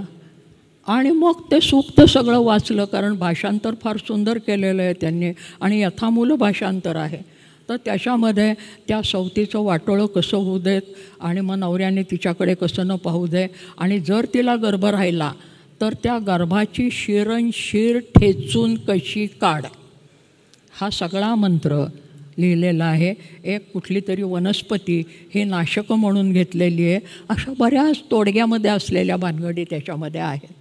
आता हे तिथे झालं, म्हणजे वेदांच्यामध्ये झालं. तुम्ही म्हणाल काळ बदलला आहे पुढे, असं कधी होतं का? आशापूर्णादेवी या बंगाली लेखिकेची कादंबरी आहे, प्रथम प्रतिश्रुती नावाची. हिला साहित्य अकादमीचाही पुरस्कार मिळालेला आहे. त्या प्रथम प्रतिश्रुतीमधली जी नायिका आहे ती अबोध वयाची नायिका आहे, कारण लहानपणी लग्न होत असत. 10-11 वर्षाची मुलगी आहे ती. आणि त्या बंगालमध्ये एक व्रत दीर्घकाळ केलं जात असे, अजूनही काही ठिकाणी केलं जातं. त्या व्रताचं नाव आहे संजुती व्रत. आणि त्याच्यामध्ये काय असतं, एक विशिष्ट प्रकारची रांगोळी असते. ती रांगोळी काढायची आणि त्या रांगोळीमध्ये ज्याला आपण प्रपंचात लागणाऱ्या वस्तू म्हणू, त्या वस्तू त्या रांगोळीने रेखाटायच्या. कुठलं देव तुळस बिळस असं काही नाही. म्हणजे काय, पळ्या लागतात, चिमटे लागतात, उलथणे लागतात, झारा लागतात, परात लागते, आणखीन काही लागतं, चूल लागते. या सगळ्या ह्याच्या रांगोळ्या काढायच्या. आमच्याकडे चैत्रांगण काढतात तसं, पण त्याच्यात इतकं नाही काढत. आपल्याकडे आणखीन एक प्रकार असतो दिवाळीमध्ये, तोही कुणाला माहिती आहे की नाही मला माहीत नाही.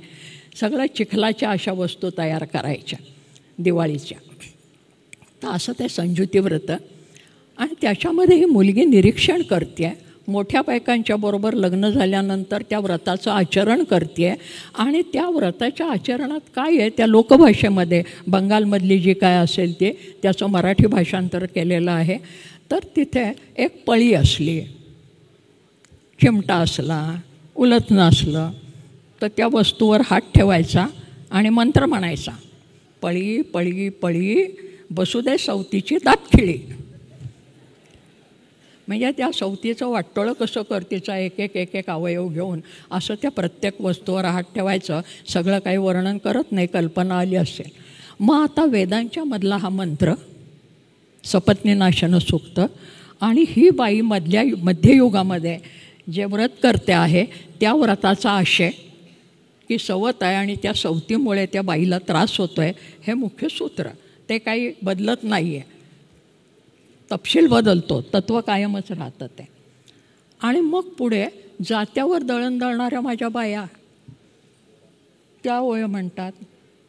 की सवतीवर लेख कोण देतो, सवतीवर लग्न करून देताना ते काय लव्ह मॅरेज करून करत नाही जुन्या परंपरेमध्ये, ते आत्ता होत असेल कदाचित. तर ते होतं काय तिथे, तर बायका जात्यावर दळता दळता त्यांचा अनुभव व्यक्त करत असतात. कारण त्या म्हणतात गाण्याच्या नादात तुला वडीते दगडा, त्या गाण्याच्या नादात तिला ओळखते. जात्या तू इसवरा नको मला जड जाऊ, सयाच्या दुधाचा बाया पाहतात अनुभव. तेव्हा माझ्या आईच्या दुधाचा अनुभव आहे, माझ्या माऊलीचं दूध माझ्या मनगटी खेळत. आणि असं ती म्हणते. आणि ते म्हणता म्हणता ओवी म्हणते की लग्न केलं बापाने, सवतीवर लेक दिली जशी साखरेची गोणी, सवतीवर लेक दिली जशी साखरेची गोणी, बाप ऐकून झाले वाणी. एखादा वाणी जशी साखरेची गोणी विकतो आणि पैसे घेतो, तसा मला साखरेची गोणी समजून त्यांनी विकलं या नवऱ्याला. आणि मला तो पैसे घेऊन मोकळा झाला, तो जणू काही वाणी झाला, व्यापारी झाला सवतीवर देऊन. म्हणून सवतीवर लेक दिली जशी साखरेची गोणी, बाप ऐकून झाले वाणी. आणि अशा प्रकारच्या अनेक ओव्या दिसतात. एकीकडे ते वेदातला मंत्र, दुसरीकडे हे मध्ययुगातलं व्रत, आणि तिसरीकडे शेती संस्कृतीमधल्या बाईची ओवी. हा संबंध प्रवास जर आपण पाहिला सामाजिकदृष्ट्या, तर स्त्रीच्या स्थानामध्ये काहीही बदल झालेला नाही. तपशील बदलला, तत्त्व कायम राहिलं त्याच्यामध्ये. आणि अशा कितीतरी गोष्टी आपल्याला दिसतात. मग भाषाही काळानुसार बदलत जाते असंही आपल्याला दिसतं. तर सांगायचं तात्पर्य, लोकसंस्कृती ही जुनी आहे, फक्त ग्रामीण आहे, फक्त शेती व्यवस्थेतली आहे असं नाही. ती सतत चालू असते आणि तुमच्या माझ्या जीवनात आजतागायत चालू आहे. नाहीतर कुंभमेळ्याला एवढी गर्दी झाली नसते. आमच्या कृष्णामाईच्या उत्सवाला जशी गर्दी होते त्याची मोठी आवृत्ती आहे ती, असं म्हणूयात आपण फार तर ती मोठी आवृत्ती आहे, ही लहान आवृत्ती असते. आता आमच्या नाशिकला जर 12 वर्षांनी कुंभमेळा होतो आणि तिथे काय काय होतं याचं वर्णन आमच्या कुसुमाग्रजांनीच करून ठेवलेलं आहे एका कवितेमध्ये. की त्याच्यामध्ये ज्या अपप्रवृत्ती आहेत त्या अपप्रवृत्ती आजतागायत आपल्याला दिसतात. आणि म्हणून अभिजात भाषेचा दर्जा मराठीला मिळाला, याचा आनंद आपण मराठी लोकांनी साजरा केला. सगळ्यांना जसा आनंद झाला तसा एक मराठी भाषक म्हणून मलाही आनंद झाला. कारण कुठलाही शासकीय दर्जा मिळाला की काही फायदे होत असतात. आम्हाला मराठी लोकांना त्यामुळे काही आर्थिक फायदे होण्याची शक्यता आहे. कारण काही आमच्यासाठी काही कोश राखीव ठेवलेला असेल आणि त्या कोशामधनं आम्हा मराठी माणसांच्या भाषेचा विकास व्हावा म्हणून काही करायला पाहिजे अशी आमची अपेक्षा आहे मराठी भाषक म्हणून. काय काय अपेक्षा आहेत आमच्या? तर पहिली गोष्ट, मराठी भाषा शिक्षणातून कमी कमी होत चाललेली आहे. रवींद्र शोभणे हा नुसता आरोप नाही, आकडेवारी माझ्याकडे आहे. तेव्हा शिक्षणातनं मराठी भाषा कमी होत चालली आहे. ती केवळ पालक इंग्रजी शाळेत मुलांना घालतात म्हणून नव्हे, तर मराठी शाळा बंद पडत आहेत, त्यांच्या जागा विक्रीला निघत आहेत. ही गोष्ट मुंबईसारख्या ठिकाणी घडते आहे आणि सांगलीसारख्या ठिकाणी घडते आहे. ज्या मराठी शाळा म्हणजे मराठी माध्यमाच्या शाळा या खाजगी आहेत त्यांना सगळ्यांना अनुदान वेळेवर मिळत नाही, शिक्षकांना सगळ्या पगार वेळेवर मिळत नाहीत. त्यामुळे मग तिकडे गुणवान शिक्षक यायला नको म्हणतात. तर मराठीचा दर्जा कमी व्हायला एकीकडे पालक जबाबदार निश्चितपणे आहेत, पण दुसरीकडे ही व्यवस्थाही जबाबदार नाही आहे का? कारण आम्ही जे शिकलो म्हणजे आमची पिढी, आम्ही म्हणजे मी व्यक्तिशः नाही, तर मला असं वाटतं रवींद्र शोभणेंच्या काळातही ते असेल की आम्ही नगरपालिकेच्या शाळात, म्युन्सिपाल्टीच्या शाळात, गावात जी कमी फीची शाळा असेल किंवा शक्यतो मोफत शाळा असेल तर त्या शाळेमध्ये आम्ही शिकलो. आणि आता फी भरूनसुद्धा मुलांना शाळा चांगली मिळत नाही, कारण त्यांना आर्थिक तरतूद पुरेशी नाही, जागा नीट नाहीत त्यांच्यासाठी, पाण्याची सोय नाही, मुलांना शारीरिक विधीसाठी मुलींच्या शाळांतनं सोय नाही, अशा कितीतरी गोष्टी आहेत. तेव्हा आमची अपेक्षा काय आहे की मराठी भाषा टिकवायची असेल तर उत्सव जरूर करावा, कविता वगैरे जरूर म्हणाव्यात, कारण त्यामुळे एक प्रकारचा जोश येतो, नाही असं नाही. परंतु त्याच वेळेला या ज्या व्यावहारिक गोष्टी आहेत की मराठी शाळा बंद पडू नयेत, आणि सगळ्यात महत्त्वाची गोष्ट की 1ली-10वीपर्यंतचं जे शिक्षण आहे मुलांचं ते मराठी माध्यमातूनच झालं पाहिजे. दुसरी गोष्ट, इंग्रजी माध्यमाच्या शाळा आहेत, त्या इंग्रजी माध्यमाच्या शाळात मराठी शिकवलं जातं, नाही असं नाही, परंतु ते दुय्यम मराठी म्हणून त्याची पुस्तकं वेगळी केली जातात. तर आमची मराठी मुलं ज्या शाळेमध्ये शिकत असतील तर त्या शाळेमधल्या मुलांना उच्च मराठीचीच पुस्तकं शिकवली पाहिजेत इंग्रजी माध्यमाच्या शाळेतल्या. आणि हे मी शिक्षण क्षेत्रात 45 वर्ष सक्रिय काम केल्यानंतर आणि आजही शिक्षण क्षेत्राशी संबंध असल्यामुळे सांगते आहे, कारण मला रीतसर रिटायर्ड होऊनही 25 वर्ष झालेली आहेत, म्हणजे 60 बुद्धी नाठी होऊनसुद्धा. पण आजही माझा शिक्षकांशी संबंध आहे, शाळांशी संबंध आहे, शिक्षण व्यवस्थेशी संबंध आहे, आणि त्याच्यातनं मला ह्या बातम्या मिळता आहेत कुठल्याही बाबतीत. महाविद्यालयांच्यामधनं जे शिकवलं जातं त्याच्यातनं मराठी विषयाला फारसे विद्यार्थी नाहीत, आणि म्हणून आमचे MA PhD झालेले, MPhil वगैरे झालेले मास्तरसुद्धा बेकार पडलेत, किंवा ते क्लॉक आवर बेसिसवर तासिका तत्वावर शिकवतात. आणि ग्रामीण अर्धग्रामीण भागामध्ये ही अतिशय वाईट परिस्थिती आहे. शहरामध्ये काय आहे मला माहिती नाही. तर आमची मागणी अशी आहे, म्हणजे मराठी जनांची, की मराठी माध्यमातून शिक्षण व्हावं. ज्या पालकांचा असा गैरसमज असेल की मराठीतनं शिक्षण घेतलं की पोटापाण्याची नीटशी सोय होत नाही, तर हाही अपसमज आहे. इंग्रजी माध्यमातनं शिक्षण घेतलं की आमचं पोरं परदेशी जात आहेत, आणि परदेशी जाणाऱ्या पोरांचा आता ट्रम्प बाबा काय करतायत हे आपण बघतो आहे. की माझ्या कुटुंबातली 4 मुलं अशा आधांतरी तरंगत आहेत की कोणे एकेकाळी ती अमेरिकेमध्ये गेली, आणखीन कुठे गेली. आणि मग कारण आम्ही जर बिहारी लोकांना मुंबईमधनं हाकलत असो तर आमच्या मुलांना त्यांनी का हाकलू नये, तेच तत्त्व लावायचं झालं तर. कारण आमच्या माणसांच्या, आमच्या तरुण मुलांच्या नोकऱ्या हिसकावून घेतात, म्हणून आम्ही इतर भाषिक लोकांना जर हाकलून देत असो तर त्यांच्या मुलांच्या नोकऱ्या कमी होतात किंवा रोजगार कमी होतात, म्हणून त्यांनी त्याच्यावर निर्बंध का घालू नयेत. एकच तत्त्व जर लावायचं झालं तर सगळ्यात महत्त्वाची गोष्ट, आपल्या देशात आपल्याजवळ ही शिक्षणाची, दर्जेदार शिक्षणाची सोय व्हावी. आणि अभिजात मराठी वाढवायची असेल तर ती नुसती उत्सवाने वाढणार नाही आहे. मराठी वाचणारी, बोलणारी, म्हणजे आम्ही कवितेत म्हणतो वाचतो मराठी, बोलतो मराठी, परंतु प्रत्यक्षामध्ये आम्ही काय करतो तर मला आज असं दिसतं की श्रमकरी वर्गातली माणसंसुद्धा आपल्या आईवडिलांना ती पोरं आई बाबा म्हणत नाहीत, मम्मी आणि पप्पा. आणि हे कुठे दिसतं मला, मी इंग्रजपूर्व काळामध्ये शिकलेली आहे, ते इंग्रजपूर्व काळापासून आत्तापर्यंत आलेले, तर आम्ही आईबाबाच म्हणत आलो, आमची मुलं आई बाबा म्हणत आली, त्यांची मुलं मात्र मम्मी पप्पा म्हणत आहे. म्हणजे काय झालं, साहेब या देशामध्ये होते म्हणून आम्ही गुलाम होतो. आता मला असं दिसतं आहे की साहेब या देशातनं गेल्यानंतर आम्ही जास्त साहेबाळलो का काय, म्हणजे इंग्रजी भाषेमध्येच जे काही ज्ञान असेल ते आहे असं समजायचं की काय. मग आमच्या संतांनी आणि पूर्वसुरींनी ज्यांचे पुरावे आम्ही देतो पुन्हा पुन्हा, महानुभाव वाङ्मयाचे पुरावे देतो, गाथा सप्तशतीचे पुरावे देतो, तर त्या काळामध्ये जी माणसं होती त्या माणसांच्यामध्येही असाच भेद होता की प्रतिष्ठा कोणाला, जो संस्कृतमध्ये रचना करतो त्याला प्रतिष्ठा, पुन्हा उच्चवर्णीयांची भाषा. आणि आतासुद्धा प्रतिष्ठा कुणाला, जे पहिल्यांदा इंग्रजी शिकले आणि ज्यांचं कल्याण झालं त्यांचं अनुकरण चाललेलं आहे आजही.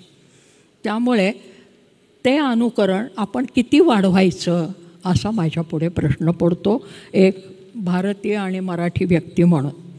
दुसरी एक गोष्ट दिसते की सीमा प्रदेश, सीमा प्रदेश जे असतात 2 भाषांच्या मधले, त्या सीमा प्रदेशामध्ये द्वैभाषिक शाळा पाहिजेत. कारण मी पुण्यातले तुम्हाला सांगितलं, नंतर मी काही दिवस मुंबईच्या भागामध्ये होते, नंतर मी सांगलीसारख्या भागात, सांगली मिरज वगैरे या भागामध्ये गेले आणि आमच्या म्हणजे आम्ही जिथे राहतो त्या भौगोलिक परिसर कसा आहे, एकीकडे गोवा आहे, एकीकडे कर्नाटक आहे, एकीकडे तेलंगणा आहे आणि ह्याच्यामध्ये आम्ही आहोत. आम्ही म्हणजे तिथली माणसं. आणि त्याच्यामध्ये असं दिसतं की सांगली मिरजेकडे सुद्धा कन्नड भाषिक खूप मोठ्या प्रमाणावर आहेत. एक काळ असा होता की कन्नड शाळा बऱ्याच होत्या, आता त्या कमी कमी होत चालल्या. तीच गोष्ट बेळगावची आणि त्या पट्ट्यामधली आहे की तिथल्या मराठी भाषा कमी कमी होत चालल्यात. आणि त्याच्यामध्ये मग सीमा प्रदेशाचे वाद हे गेली अनेक वर्ष, 60 वर्षापेक्षा जास्त चाललेले आहेत. माझ्याकडे ज्या वेळेला कर्नाटकातली मंडळी येतात, आत्तासुद्धा आली होती आणि समोर बसलेली आहेत आणि त्यांनी मला दम भरलेला आहे की तुम्ही भाषणामध्ये याचा उल्लेख करा. त्यांनी एक लांबलचक पत्र मला दिलं आहे, ते पत्र मी उषा त्यांच्याजवळ दिलेलं आहे, उद्या ठराव मांडा म्हणून. कारण दरवर्षी ते ठराव मांडण्याचं एक सव्यापसव्य होत असतं की सीमा प्रदेशातला जो प्रश्न आहे तो तुम्ही लवकरात लवकर शासनाने सोडवावा. कुठल्याही, मला वेगळं सांगायचं आहे, ते त्यांना काय सोडवायचं आहे वगैरे ते बघतील. मी भाषेपुरतं बोलते आणि संस्कृतीपुरतं बोलते. तर ह्या जे सीमा प्रदेश आहेत, या सीमा प्रदेशामध्ये भाषिक आणि सांस्कृतिक समरसता आहे. ते एकमेकांमध्ये मिसळलेले आहेत.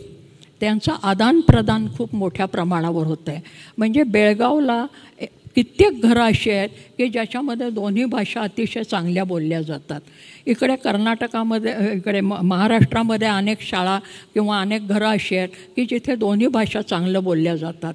फार कशाला, ही गोष्ट संत काळापासून आहे. म्हणजे इसवी सनाच्या 13व्या-14व्या शतकामध्ये सुद्धा हे होत असतं. तुकाराम बाबांनी एका अभंगात म्हटलं आहे, कानडीने केला मराठी व्रतार, एकाचे उत्तर एका नाही आहे. की कानडी आणि मराठी यांच्यामध्ये विवाहसंबंध हे तेव्हाही होत होते, आत्ताही होत आहेत. थोडेसे खणाखणी होते, परंतु कौटुंबिक संबंध हे कायम राहतात. नुसतेच कौटुंबिक संबंध नाही, तर कुठल्याही सीमा प्रदेशांच्यामध्ये सांस्कृतिक आदानप्रदान म्हणजे काय, चालीरीती, रूढी, सणवार, अन्न, कपडे, विवाह पद्धती, जन्मानंतरचे विधी हे सगळीकडे समान असतात. कर्नाटकामधल्या विवाहविधीबद्दल जर आपण बघितलं तर पहिली गोष्ट, महाराष्ट्र आणि कर्नाटक यांचं नातं असं आहे की जसं दिल्लीचं आणि दिल्लीच्या पलीकडच्या प्रदेशाचं आहे. दिल्लीची जी काही निरनिराळी व्युत्पत्ती सांगितली जाते दिल्ली या शब्दाची, त्यातली एक व्युत्पत्ती सांगितली जाते देहली. देहली म्हणजे उंबरठा. आणि हा उंबरठा कुठला, तर उत्तरेकडे हिमालयाच्या पायथ्याकडे आणि त्याच्या पलीकडे जाणारा जो प्रदेश आहे त्यातून जर दक्षिणेकडे यायचं असलं तर दिल्ली ओलांडल्याशिवाय येता येत नाही. म्हणून दिल्ली हा उंबरठा. आणि म्हणून अतिशय प्राचीन काळापासून दिल्ली ही अनेकांची राजधानी आहे. महाभारत काळापासून दिल्ली ही राजधानी आहे. नावं बदलली, भूप्रदेश थोडा इकडचा तिकडे झाला. कौरव पांडवांच्या काळामध्ये ते खांडववन होतं, ते जाळलं वगैरे, त्या सगळ्या घटना झाल्या.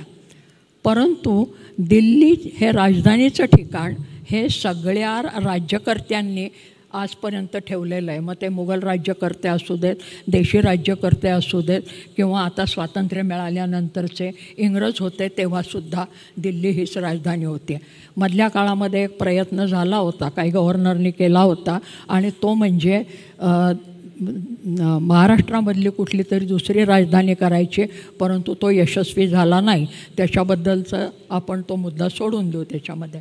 तर या कर्नाटक आणि महाराष्ट्र सीमा प्रदेशामध्ये लग्नाचे विधी हे पुष्कळ परस्परांशी जुळलेले आहेत. वस्त्र, आपण मराठी माणसं संस्कृती म्हटलं की सांस्कृतिक कार्यक्रम म्हटलं की पहिल्यांदा आमच्या बायका काय करतात, तर नऊवारी लुगडी, नाकामध्ये नथ आणि गळ्यामध्ये तो कोल्हापुरी साज, म्हणजे झाली महाराष्ट्राची संस्कृती पोशाखामध्ये आलेली. तर हे नऊवारी लुगडं नावाची जी गोष्ट आहे, कासोटा घालणं, आपल्या संबंध ह्याच्यात त्या साडी या प्रकारावर माझा एक खूप मोठा प्रबंध आहे, तो सोडून देऊ आपण. पण साडीचे प्रकार किती आणि कसे, तर त्यातला महाराष्ट्र हा भाग असा आहे की जो उत्तरेकडचा आर्यभाषिक प्रदेश आणि दक्षिणेकडचा द्रविड भाषिक प्रदेश याच्या तळ्यात मळ्यात एक एक पाय टाकून उभा असल्यासारखा आहे. आणि म्हणून दोन्हीचं अभिसरण आपल्याला या प्रदेशामध्ये झालेलं दिसतं. तर त्यातली एक सकच्छ साडी, सकच्छ म्हणजे नऊवारी कासोटा वगैरे घालून नेसलेली, त्याला सकच्छ म्हणायचं. तर ती साडी ही कर्नाटक, महाराष्ट्र, तेलंगणा, पार मद्रासपर्यंत तुम्हाला दिसते. नेसण्यामध्ये थोडाफार फरक असेल, पण सकच्छ हे कायम आहे त्याच्यामध्ये. महाराष्ट्राच्या वर नऊवारी साडी तुम्हाला दिसत नाही. लग्नकार्यामध्ये वधूला हिरवी साडी घेणं, हिरवं वस्त्र घेणं हे महाराष्ट्रामध्ये, कर्नाटकामध्ये आणि दक्षिणेकडे आहे, उत्तरेकडे कुठेही नाही. तुम्ही बंगालमध्ये जा, गुजरातमध्ये जा, कुठेही नववधूला हिरवी साडी आणि हिरवी काकणं नाही, तिथे लाल असतात. बंगालमध्ये गेल्यावर तर ते लाल काठाचीच साडी असते तिथे. अशा बारीक बारीक गोष्टी दिसायला आपल्याला दिसतात. हिरवी काकणं आणि हिरवी साडी हे महाराष्ट्र आणि महाराष्ट्राच्या खाली गेल्यानंतर आपल्याला दिसायला लागतं. सगळ्यात महत्त्वाची गोष्ट, मंगळसूत्र म्हटलं की आपल्याकडे सौभाग्याचं गौरीशंकर होतं. ते मंगळसूत्र मुळामध्ये उत्तरेकडच्या कुठल्याही प्रदेशामध्ये नाही. आता सिनेमा पाहून आणि ते काय सिरियलमध्ये पाहून वगैरे ते मंगळसूत्र सगळीकडे झालेलं आहे. परंतु दक्षिणेकडे महाराष्ट्र आणि कर्नाटकामध्ये त्याला तालीबंधन असा शब्द आहे परंपरेमधला. तर त्या मंगळसूत्राच्या ज्या वाट्या असतात त्याचे आकार थोडेसे वेगळे असतात. हे सगळं मी बघितलेलं आहे म्हणून तुम्हाला सांगते आहे हां. कारण कर्नाटकामध्ये माझा खूप मोठा पसारा आहे मित्रमैत्रिणींचा. तर ते तालीबंधन इथे महाराष्ट्रामध्ये मंगळसूत्र हे फक्त दक्षिणेकडे जातानाच आहे विवाहामधलं. सगळ्यात महत्त्वाची गोष्ट, हळद नावाचा जो विधी आहे की ज्याच्या आता सिरियलमध्ये आणि चित्रपटामध्ये फार मोठा पसारा दाखवला जातो, तो हळद नावाचा विधी भारतामध्ये सर्वत्र आहे. आता हे कसं आलं याचा आम्ही कुठे विचार करणार आहोत की नाही, सांस्कृतिकदृष्ट्या, अँथ्रोपॉलॉजिकली, मानववंशशास्त्रदृष्ट्या, आदिवासींच्यापासून कोरकू जमातींच्यापासून उच्चवर्णीयांच्यापर्यंत भटक्या विमुक्त जमाती, फार कशाला धर्मांतर झालेल्या जमाती, जाती, म्हणजे ख्रिश्चन धर्मांतर झालेली माणसं महाराष्ट्रात खूप आहेत, इस्लाम धर्मांतर झालेली माणसं खूप आहेत आणि त्यांच्यामध्ये हळद हा विधी आहे, आजतागायत चाललेला असतो. कारण मला लहानपणापासून हे ख्रिश्चन आणि इस्लाम मित्रमैत्रिणी खूप भेटले. आता शहरामध्ये राहणाऱ्या किती मुलामुलींना लहानपणापासून इतक्या विविध गोष्टी पाहायला मिळतात किंवा जवळ असतात मला माहिती नाही. त्यामुळे त्या जाती जमातींच्यामध्ये काय काय चालतं हे लहानपणापासून अनुभवलेला. मी शाळेत असताना कल्याणला 2 इस्लाम मुली होत्या आणि त्या लग्न होऊन आल्या. लग्न होऊन आल्यानंतर आम्हाला कुतूहल की त्या इस्लाम मुलींच्या कशा असतील त्या. काही नाही, हिरव्या साड्या नेसलेल्या, हिरवी काकणं घातलेल्या, फक्त कपाळाला कुंकू नव्हतं आणि गळ्यामध्ये डोरलंसुद्धा बांधलेलं, म्हणजे काळ्या मण्याची पोत ही सुद्धा घातलेली. हे इस्लाममध्ये आजही आहे. मिरजेला आमच्या इस्लाम वस्ती खूप मोठ्या प्रमाणावर आहे आणि आजही आहे. त्यांच्या घरामध्ये कुंकवाचा करंडा असतो, पण ते कुंकू कपाळाला लावत नाहीत. आपल्याकडे कोणी आल्या त्या बायका किंवा आपण त्यांच्याकडे गेलो तर त्या करंडा पुढे ठेवतात आणि म्हणतात तुमच्या हाताने तुम्ही लावून घ्या, परंपराशील बायका. आणि आपल्या घरामध्ये त्या आल्या आणि आपण लावायला गेलो तर त्या कपाळाला लावून घेत नाही, तिथे कंठाला लावून घेतात, पण त्या हळद कुंकू नाकारत नाहीत. या ठिकाणी मी कोणाचा गौरव करत नाही. संस्कृतीचं आदानप्रदान कसं होतं आणि धर्मांतर झालं तरी संस्कृत्यांतर होत नाही सीमा प्रदेशामध्ये. हे आपल्याला ख्रिश्चनमध्येही दिसतं. ख्रिश्चनची उदाहरणं आहेत. मी माझ्या लेखी भाषणामध्ये सगळे बारकावे आणि सगळी उदाहरणं लिहिली आहेत. म्हणजे आपला कृष्णजन्म असतो तसा देखावा आमच्या मिरजेच्या ख्रिश्चन कुटुंबांच्यामधनं होत होता परवापर्यंत, की गोठ्यामध्ये त्याचा जन्म झाला, कारण त्या मेरीला बाळणपणाला चांगलं स्थान मिळालं नाही. त्यामुळे धर्मांतर आणि संस्कृत्यंतर याच्यातलं अंतर आपण कुठे समजून घेणार की नाही. त्याच्या पुढची गोष्ट साहित्य. आमची ख्रिश्चन मैत्रीण आपल्याला सगळ्यांना माहिती आहे, त्या इथे आलेलीही असेल आज, सिसिलिया कार्वालो. तिचं पुस्तक आहे हिंदोळा नावाचं. त्या पुस्तकाला माझी प्रस्तावना आहे सुरुवातीची. ती ख्रिश्चन धर्मांतरित, तिचे वाडवडील झालेले, त्यांचं मूळ जे आहे ते वाडवळ नावाच्या एका आदिवासी जमातीमध्ये आहे. ती वाडवळ जमात पहिल्यांदा ख्रिश्चन झाली आणि मग ही सगळी पुढची मंडळी ही ख्रिश्चन म्हणून यायला लागली. त्याच्यामध्ये ज्या चालीरीती आहेत, रूढी आहेत, गाणी आहेत, परंपरा आहेत, त्या सगळ्या त्यांनी त्या पुस्तकामध्ये दिलेल्या आहेत. आणि मग त्या तुमच्या माझ्या घरामध्ये असलेल्या महाराष्ट्रातल्या बहुजन समाजातल्या घरापेक्षा वेगळ्या नाहीत. त्याच्यानंतर अनुपमा उजगरे, ही तुम्हाला माहिती आहे सगळ्यांना. ही अनुपमा उजगरेंनी बायकांच्या, ख्रिस्ती बायकांच्या जात्यावरच्या ओव्या लिहिलेल्या आहेत, जमा केल्या. त्याला ते पाठराखण केली आहे. ते पुस्तक जर तुम्ही पाहिलं तर आपल्या खेड्यामध्ये गाणाऱ्या बायका ज्या आहेत त्यांच्यापेक्षा वेगळ्या ओव्या नाहीत, तशाच आहेत, आशय तसाच. फक्त आमच्याकडे विठ्ठल जर आला ओवीमध्ये तर त्यांच्याकडे येशू येतो, एवढाच फरक. पण ओवीची धाटणी आणि रचना ही त्याच प्रकारची असते. तेव्हा धर्मांतर आणखीन संस्कृत्यंतर याच्यामधला फरक. दुसरी गोष्ट अशी की ज्या वेळेला परकीय लोक आमच्याकडे येतात, आले जुन्या काळापासून, ते पहिल्यांदी आपली भाषा शिकले, स्थानिक भाषा शिकले. म्हणजे ते कुठल्याही उद्देशाने येऊ देत, व्यापाराच्या उद्देशाने येऊ देत, धर्मांतराच्या उद्देशाने येऊ देत, परंतु ते आधी लोकभाषा शिकले. गोव्यामध्ये ज्या वेळेला पोर्तुगीज आले आणि त्या पोर्तुगीजांच्यापैकी फादर स्टीफन्सन होता, त्या फादर स्टीफन्सन मराठी शिकला कारण त्याला धर्मांतरं करायची होते. आणि पण त्यांनी काय केलं तर ती मराठी भाषा तिथली शिकून लोकांच्या पोटात शिरण्याचा प्रयत्न केला गोडी गुलाबीने. आणि मग ज्ञानेश्वरांच्या पद्धतीची ओवी त्यांनी रचली. त्यांनी ख्रिस्तपुराण रचलं आणि त्या ख्रिस्तपुराणातल्या ओव्या ज्या आहेत ते ज्ञानेश्वरांच्या ओवीची आठवण व्हावी अशा ओव्या आहेत. जैसी पुष्पा माझी पुष्पमोहरी, की परिमळा माझी कस्तुरी, भाषा माझी साजिरी भाषा मराठी. तर अशा प्रकारच्या त्या ओव्या आहेत. दुसरं आपण लग्नामधलं फार मोठं म्हणतो की मंगलाष्टका. आता हे मंगलाष्टका प्रकरण कुठनं आलं तर कोरकू जमात आहे आणि आदिवासी जमाती आहेत. त्या आमचे एक मित्र गोविंद गारे नावाचे आदिवासी, आणि आदिवासी संस्था पुण्यामध्ये आहे मोठी, ते बाकीचं काही सांगत नाही. तर त्यांनी त्या आदिवासी बायकांची लग्नातली गाणी हे केली. आता त्या लग्नातल्या गाण्याला धवलेरी, ती लग्न लावणारी बाई असते, ती म्हातारी असते, त्या टोळीमधली सगळ्यात म्हातारी, तिला धवलेरी म्हणायचं.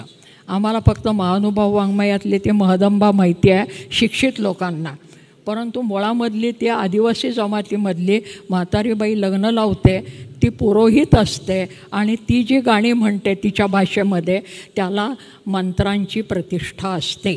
दुसरे मंत्रबिंत्र काही नसतात.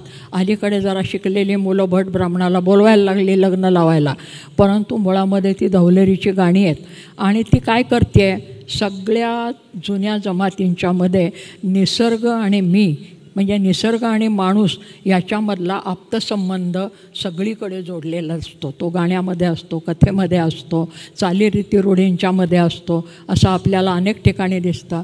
तर त्याच्यामध्ये त्या धवलेरीचं गाणं आहे, ती सगळ्या निसर्गतत्वांना देवता म्हणून हाक मारते आणि ती साधवते कशी, साध कशी घालते. रुखिया देवा साविध रेवा, नदिया देवा साविध रेवा, सागर देवा साविध रेवा, कणसी देवा साविध रेवा, सूर्या देवा साविध रेवा, शुभमंगल सावधान. हा जो स्वर आहे, या स्वराचं मूळ त्या आदिवासीच्या धवलेरी गाण्यामध्ये आहे. माझा मुद्दा आदिम ते अद्यतन. आम्हाला चाली, रीती, रूढी, धर्मांतरानंतरसुद्धा आमची ही संस्कृतीचा एक प्रवास असा चाललेला दिसतो आणि त्याच्यातलं तारतम्य आपण समजून घ्यावं. अभिजात मराठी मिळाल्यानंतर आमचा मराठी शिक्षणाचा प्रसार व्हावा. नंतर विद्यापीठांच्यामधनं सगळ्यात महत्त्वाची गोष्ट की विद्यापीठाच्या कुलगुरूंना स्वायत्तता मिळावी. विद्यापीठातले अनेक कुलगुरू हे माझे स्नेही आहेत आणि विद्यापीठामध्ये काय साजरं करावं आणि काय नाही याचे आदेश येतात आणि त्यानुसार आम्हाला ते दिवस साजरे करावे लागतात असं कुलगुरू सांगतात. आणि जुने कुलगुरू सांगतात की कुलगुरू हा अशासाठी नेमलेला असतो की तो शिक्षणाच्या क्षेत्रामध्ये जास्त शहाणा असतो आणि आपल्या सहकार्यांच्या मदतीने आपल्या विद्यापीठामध्ये काय करायचं ते ठरवत असतो. पण दिवसेंदिवस आमच्यावर ही बंधनं येत आहेत आणि शासकीय आदेशानुसार आम्हाला चालावं लागतं. मग कुलगुरू पदाला काही प्रतिष्ठाच राहत नाही. तर त्या कुलगुरूंना ही स्वायत्तता मिळावी. एक उदाहरण फक्त सांगते त्याच्यामध्ये की मी ज्या संस्थेमध्ये नोकरी करत होते त्या संस्थेचे जे संचालक मंडळ होतं ते सगळं गुजराती संचालक मंडळ होतं. व्यापारी लोक आहे ते अजूनही.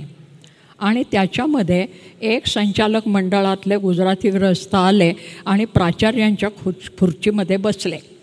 दुसरे ज्येष्ठ गृहस्थ होते ते आले आणि ते म्हणला त्या खुर्चीवर बसू नका, ती प्राचार्यांची खुर्ची आहे आणि ह्या आवारामध्ये प्राचार्य हा राजा आहे, तुम्ही मी नाही.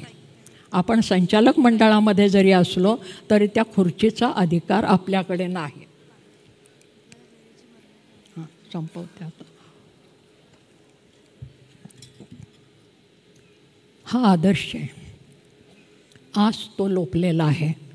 आज कोणीही आलं, अगदी साधा नेता जरी आला तरी तो त्या शिक्षकाच्या खुर्चीत, प्राचार्यांच्या खुर्चीमध्ये बसतो आणि त्या संस्थेमध्ये जे स्वायत्तता पाहिजे कुठल्याही, मग ते प्राथमिक शिक्षक असू देत, माध्यमिक असू देत किंवा आणखीन कुठला असू देत, तर ते लोपतं आहे का काय अशा प्रकारची शंका यावी असं वातावरण सगळीकडे आपल्याला दिसतं. तेव्हा अभिजात मराठी झाली ही गोष्ट खरी आहे. शासकीय हुद्दा मिळाला त्याचा आनंद आहे. त्याच्यानंतर काही आर्थिक लाभ मिळतील त्याचाही आम्हाला आनंद आहे. आणि त्याच्यानंतर जर साहित्य संमेलनं करायची असतील मराठी, तर मराठी बोलणारी, लिहिणारी, वाचणारी, व्यवहार करणारी माणसं वाढायला पाहिजेत का नको? आणि त्याची आतुरता असलेली तरुण पिढी मला सगळीकडे दिसते. म्हणजे आमच्या ग्रामीण भागात आणि सीमा प्रदेशामध्ये कर्नाटक, महाराष्ट्र आणि अगदी गुजरात, महाराष्ट्रसुद्धा या ठिकाणी प्रादेशिक साहित्य संमेलनं मोठ्या प्रमाणावर होत आहेत. म्हणजे महाराष्ट्र आणि कर्नाटक या सीमा प्रदेशात वर्षाकाठी 4 ते 5 संमेलनं होतात. आमच्या गावातनं सांगली परिसरामध्ये वर्षाकाठी 10 ते 15 साहित्य संमेलनं होतात निरनिराळ्या ठिकाणी. त्या ठिकाणची मुलं मुली लिहित आहेत, आपली पुस्तकं प्रसिद्ध करत आहेत, तिथे लहान लहान प्रकाशक निर्माण होत आहेत. तेव्हा समाजातला तळातला एक वर्ग असा वर येतो आहे, याच्याकडे आमचं लक्ष आहे का नाही असा प्रश्न पडतो. तेव्हा या मंडळींना आम्ही प्रोत्साहन देण्यासाठी काय करणार आहोत आणि मग साहित्य संमेलनं कोणासाठी भरवणार असा प्रश्न निर्माण होईल. आणि म्हणून ग्रंथव्यवहार हा नीट होण्याच्या दृष्टीनं शिक्षित मंडळी वाढली पाहिजेत आणि ती वाढण्यासाठी त्यांना सहकार्य हे शासन यंत्रणेकडून मिळालं पाहिजे. यापेक्षा शासन यंत्रणेने त्याच्यामध्ये जास्त हस्तक्षेप करू नये असं त्या क्षेत्रातल्या लोकांना मनापासून वाटतं आहे. एकीकडे आम्ही असं सांगत असतो, आमचं भारतीयांचं ध्येय काय आहे, सगळ्या विश्वाला आम्ही एक करणार आहोत. आमच्या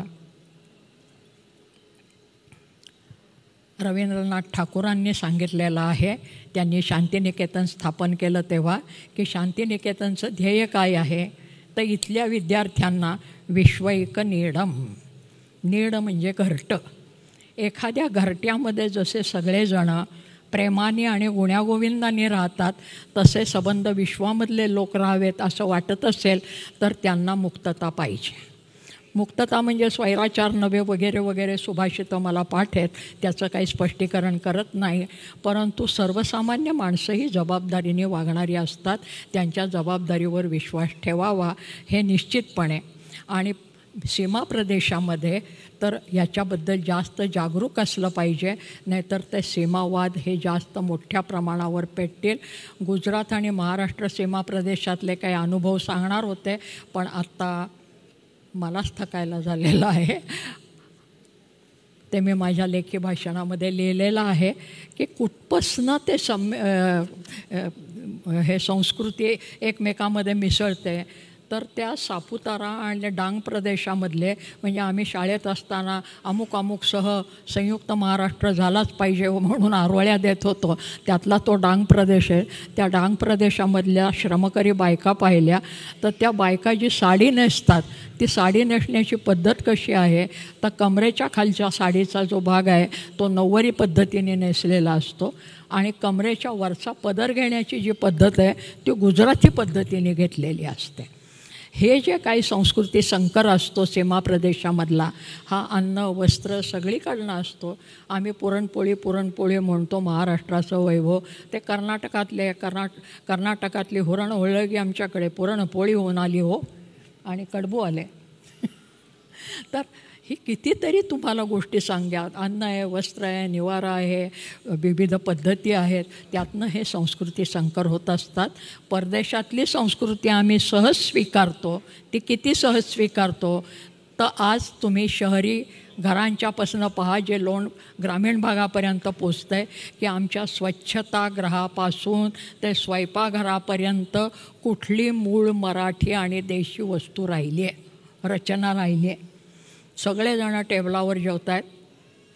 स्वच्छतागृह तर सगळीकडे युरोपियन पद्धती किंवा पाश्चिमात्य पद्धतीचे होत आहेत. फक्त स्त्रियांच्या विषयी एखादा विचार आला की हे पाश्चिमात्यांच्याकडनं आलं आहे म्हणून आम्ही आरडाओरडा करतो. मी गमतीने म्हणते, आम्ही बऱ्याच गोष्टी पाश्चिमात्यांच्याकडनंच घेतल्या. आपल्या अंगावरची वस्त्र तपासून पहा, विशेषतः आमच्या बंधू लोकांनी. पूर्वी फक्त एक वस्त्र सलग असायचं, आता शिवलेली वस्त्र आल्यानंतर काय झालं, ती बंद कशी करायची. तर मी गमतीने म्हणते, आम्ही इंग्रजीतनं बटण घेतलं, पोर्तुगीजमधनं काज घेतलं आणि आमची लाज राखली. काज बटण शब्दसुद्धा परदेशी आहेत. तेव्हा बटण हा शब्द इंग्रजीतनं आला, काज हा शब्द पोर्तुगीजमधनं आला. त्या दोन्ही वस्तू त्या संस्कृतीतनं आल्या आणि आमची वस्त्र तयार झालेली आहेत. 1 का 2 हजारो गोष्टी सांगता येतील तुम्हाला भारतभरच्या. हा काही मराठीशी संबंधित काही गोष्टी सांगितल्या, मला बोलण्यासाठी हा अवसर दिला. आणि त्यामुळे अभिजात मराठीच्याबद्दलचा एकच मुद्दा की अभिजात मराठी हिनी सगळ्या आमच्या सर्वसामान्य माणसांच्या भाषेला सामावून घेऊनच ती अभिजात होईल. अन्यथा थोड्याशा लोकांची, महात्मा ज्योतिबा फुल्यांच्या भाषेत नुसत्या घालमोड्या दादांची भाषा ही अभिजात होऊ शकत नाही. बोलीभाषा हा महत्त्वाचा भाग आहे.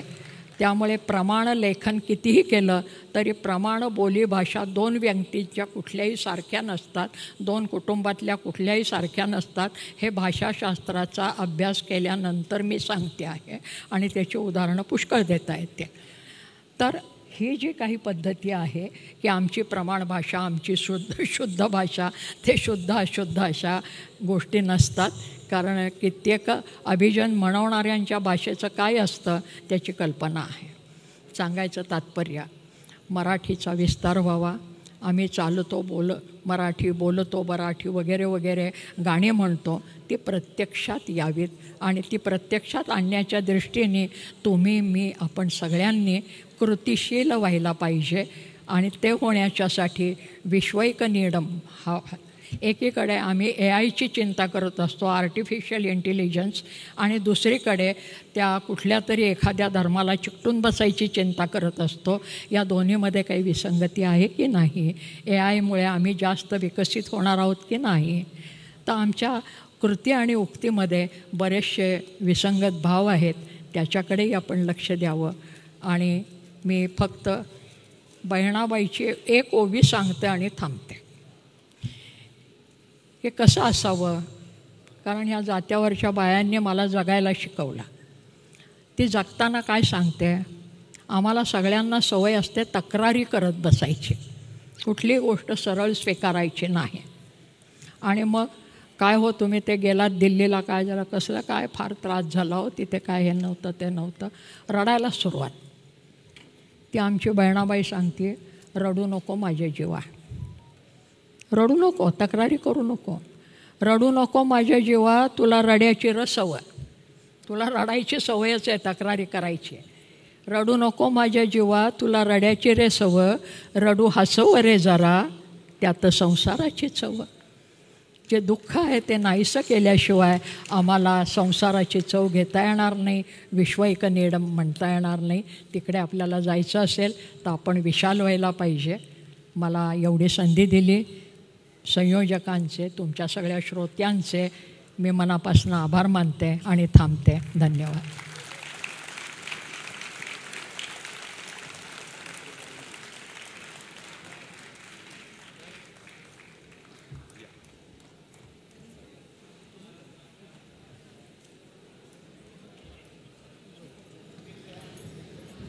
कार्यक्रमाच्या अगदी शेवटच्या टप्प्यात आपण आहोत.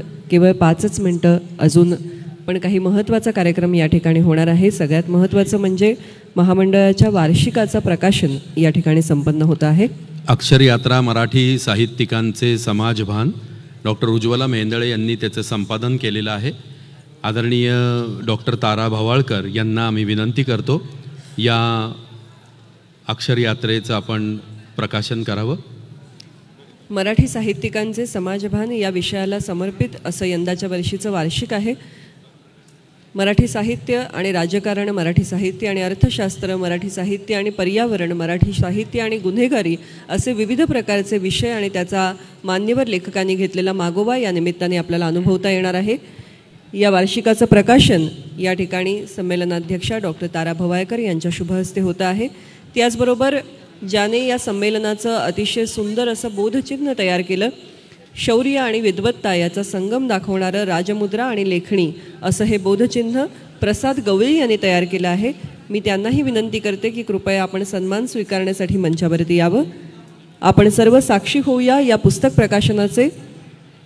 अखिल भारतीय मराठी साहित्य महामंडळाचं वार्षिक अक्षर यात्रा, मराठी साहित्यिकांचं समाजभान असा यावर्षीचा विषय आहे आणि संपादकाची जबाबदारी सांभाळलेली आहे डॉक्टर उज्ज्वला मेहेंदळे यांनी. त्याही या ठिकाणी उपस्थित आहेत. त्यांच्या उपस्थितीमध्ये डॉक्टर तारा भवाळकर यांच्या शुभ हस्ते या पुस्तकाचं विमोचन आपण करतो आहोत.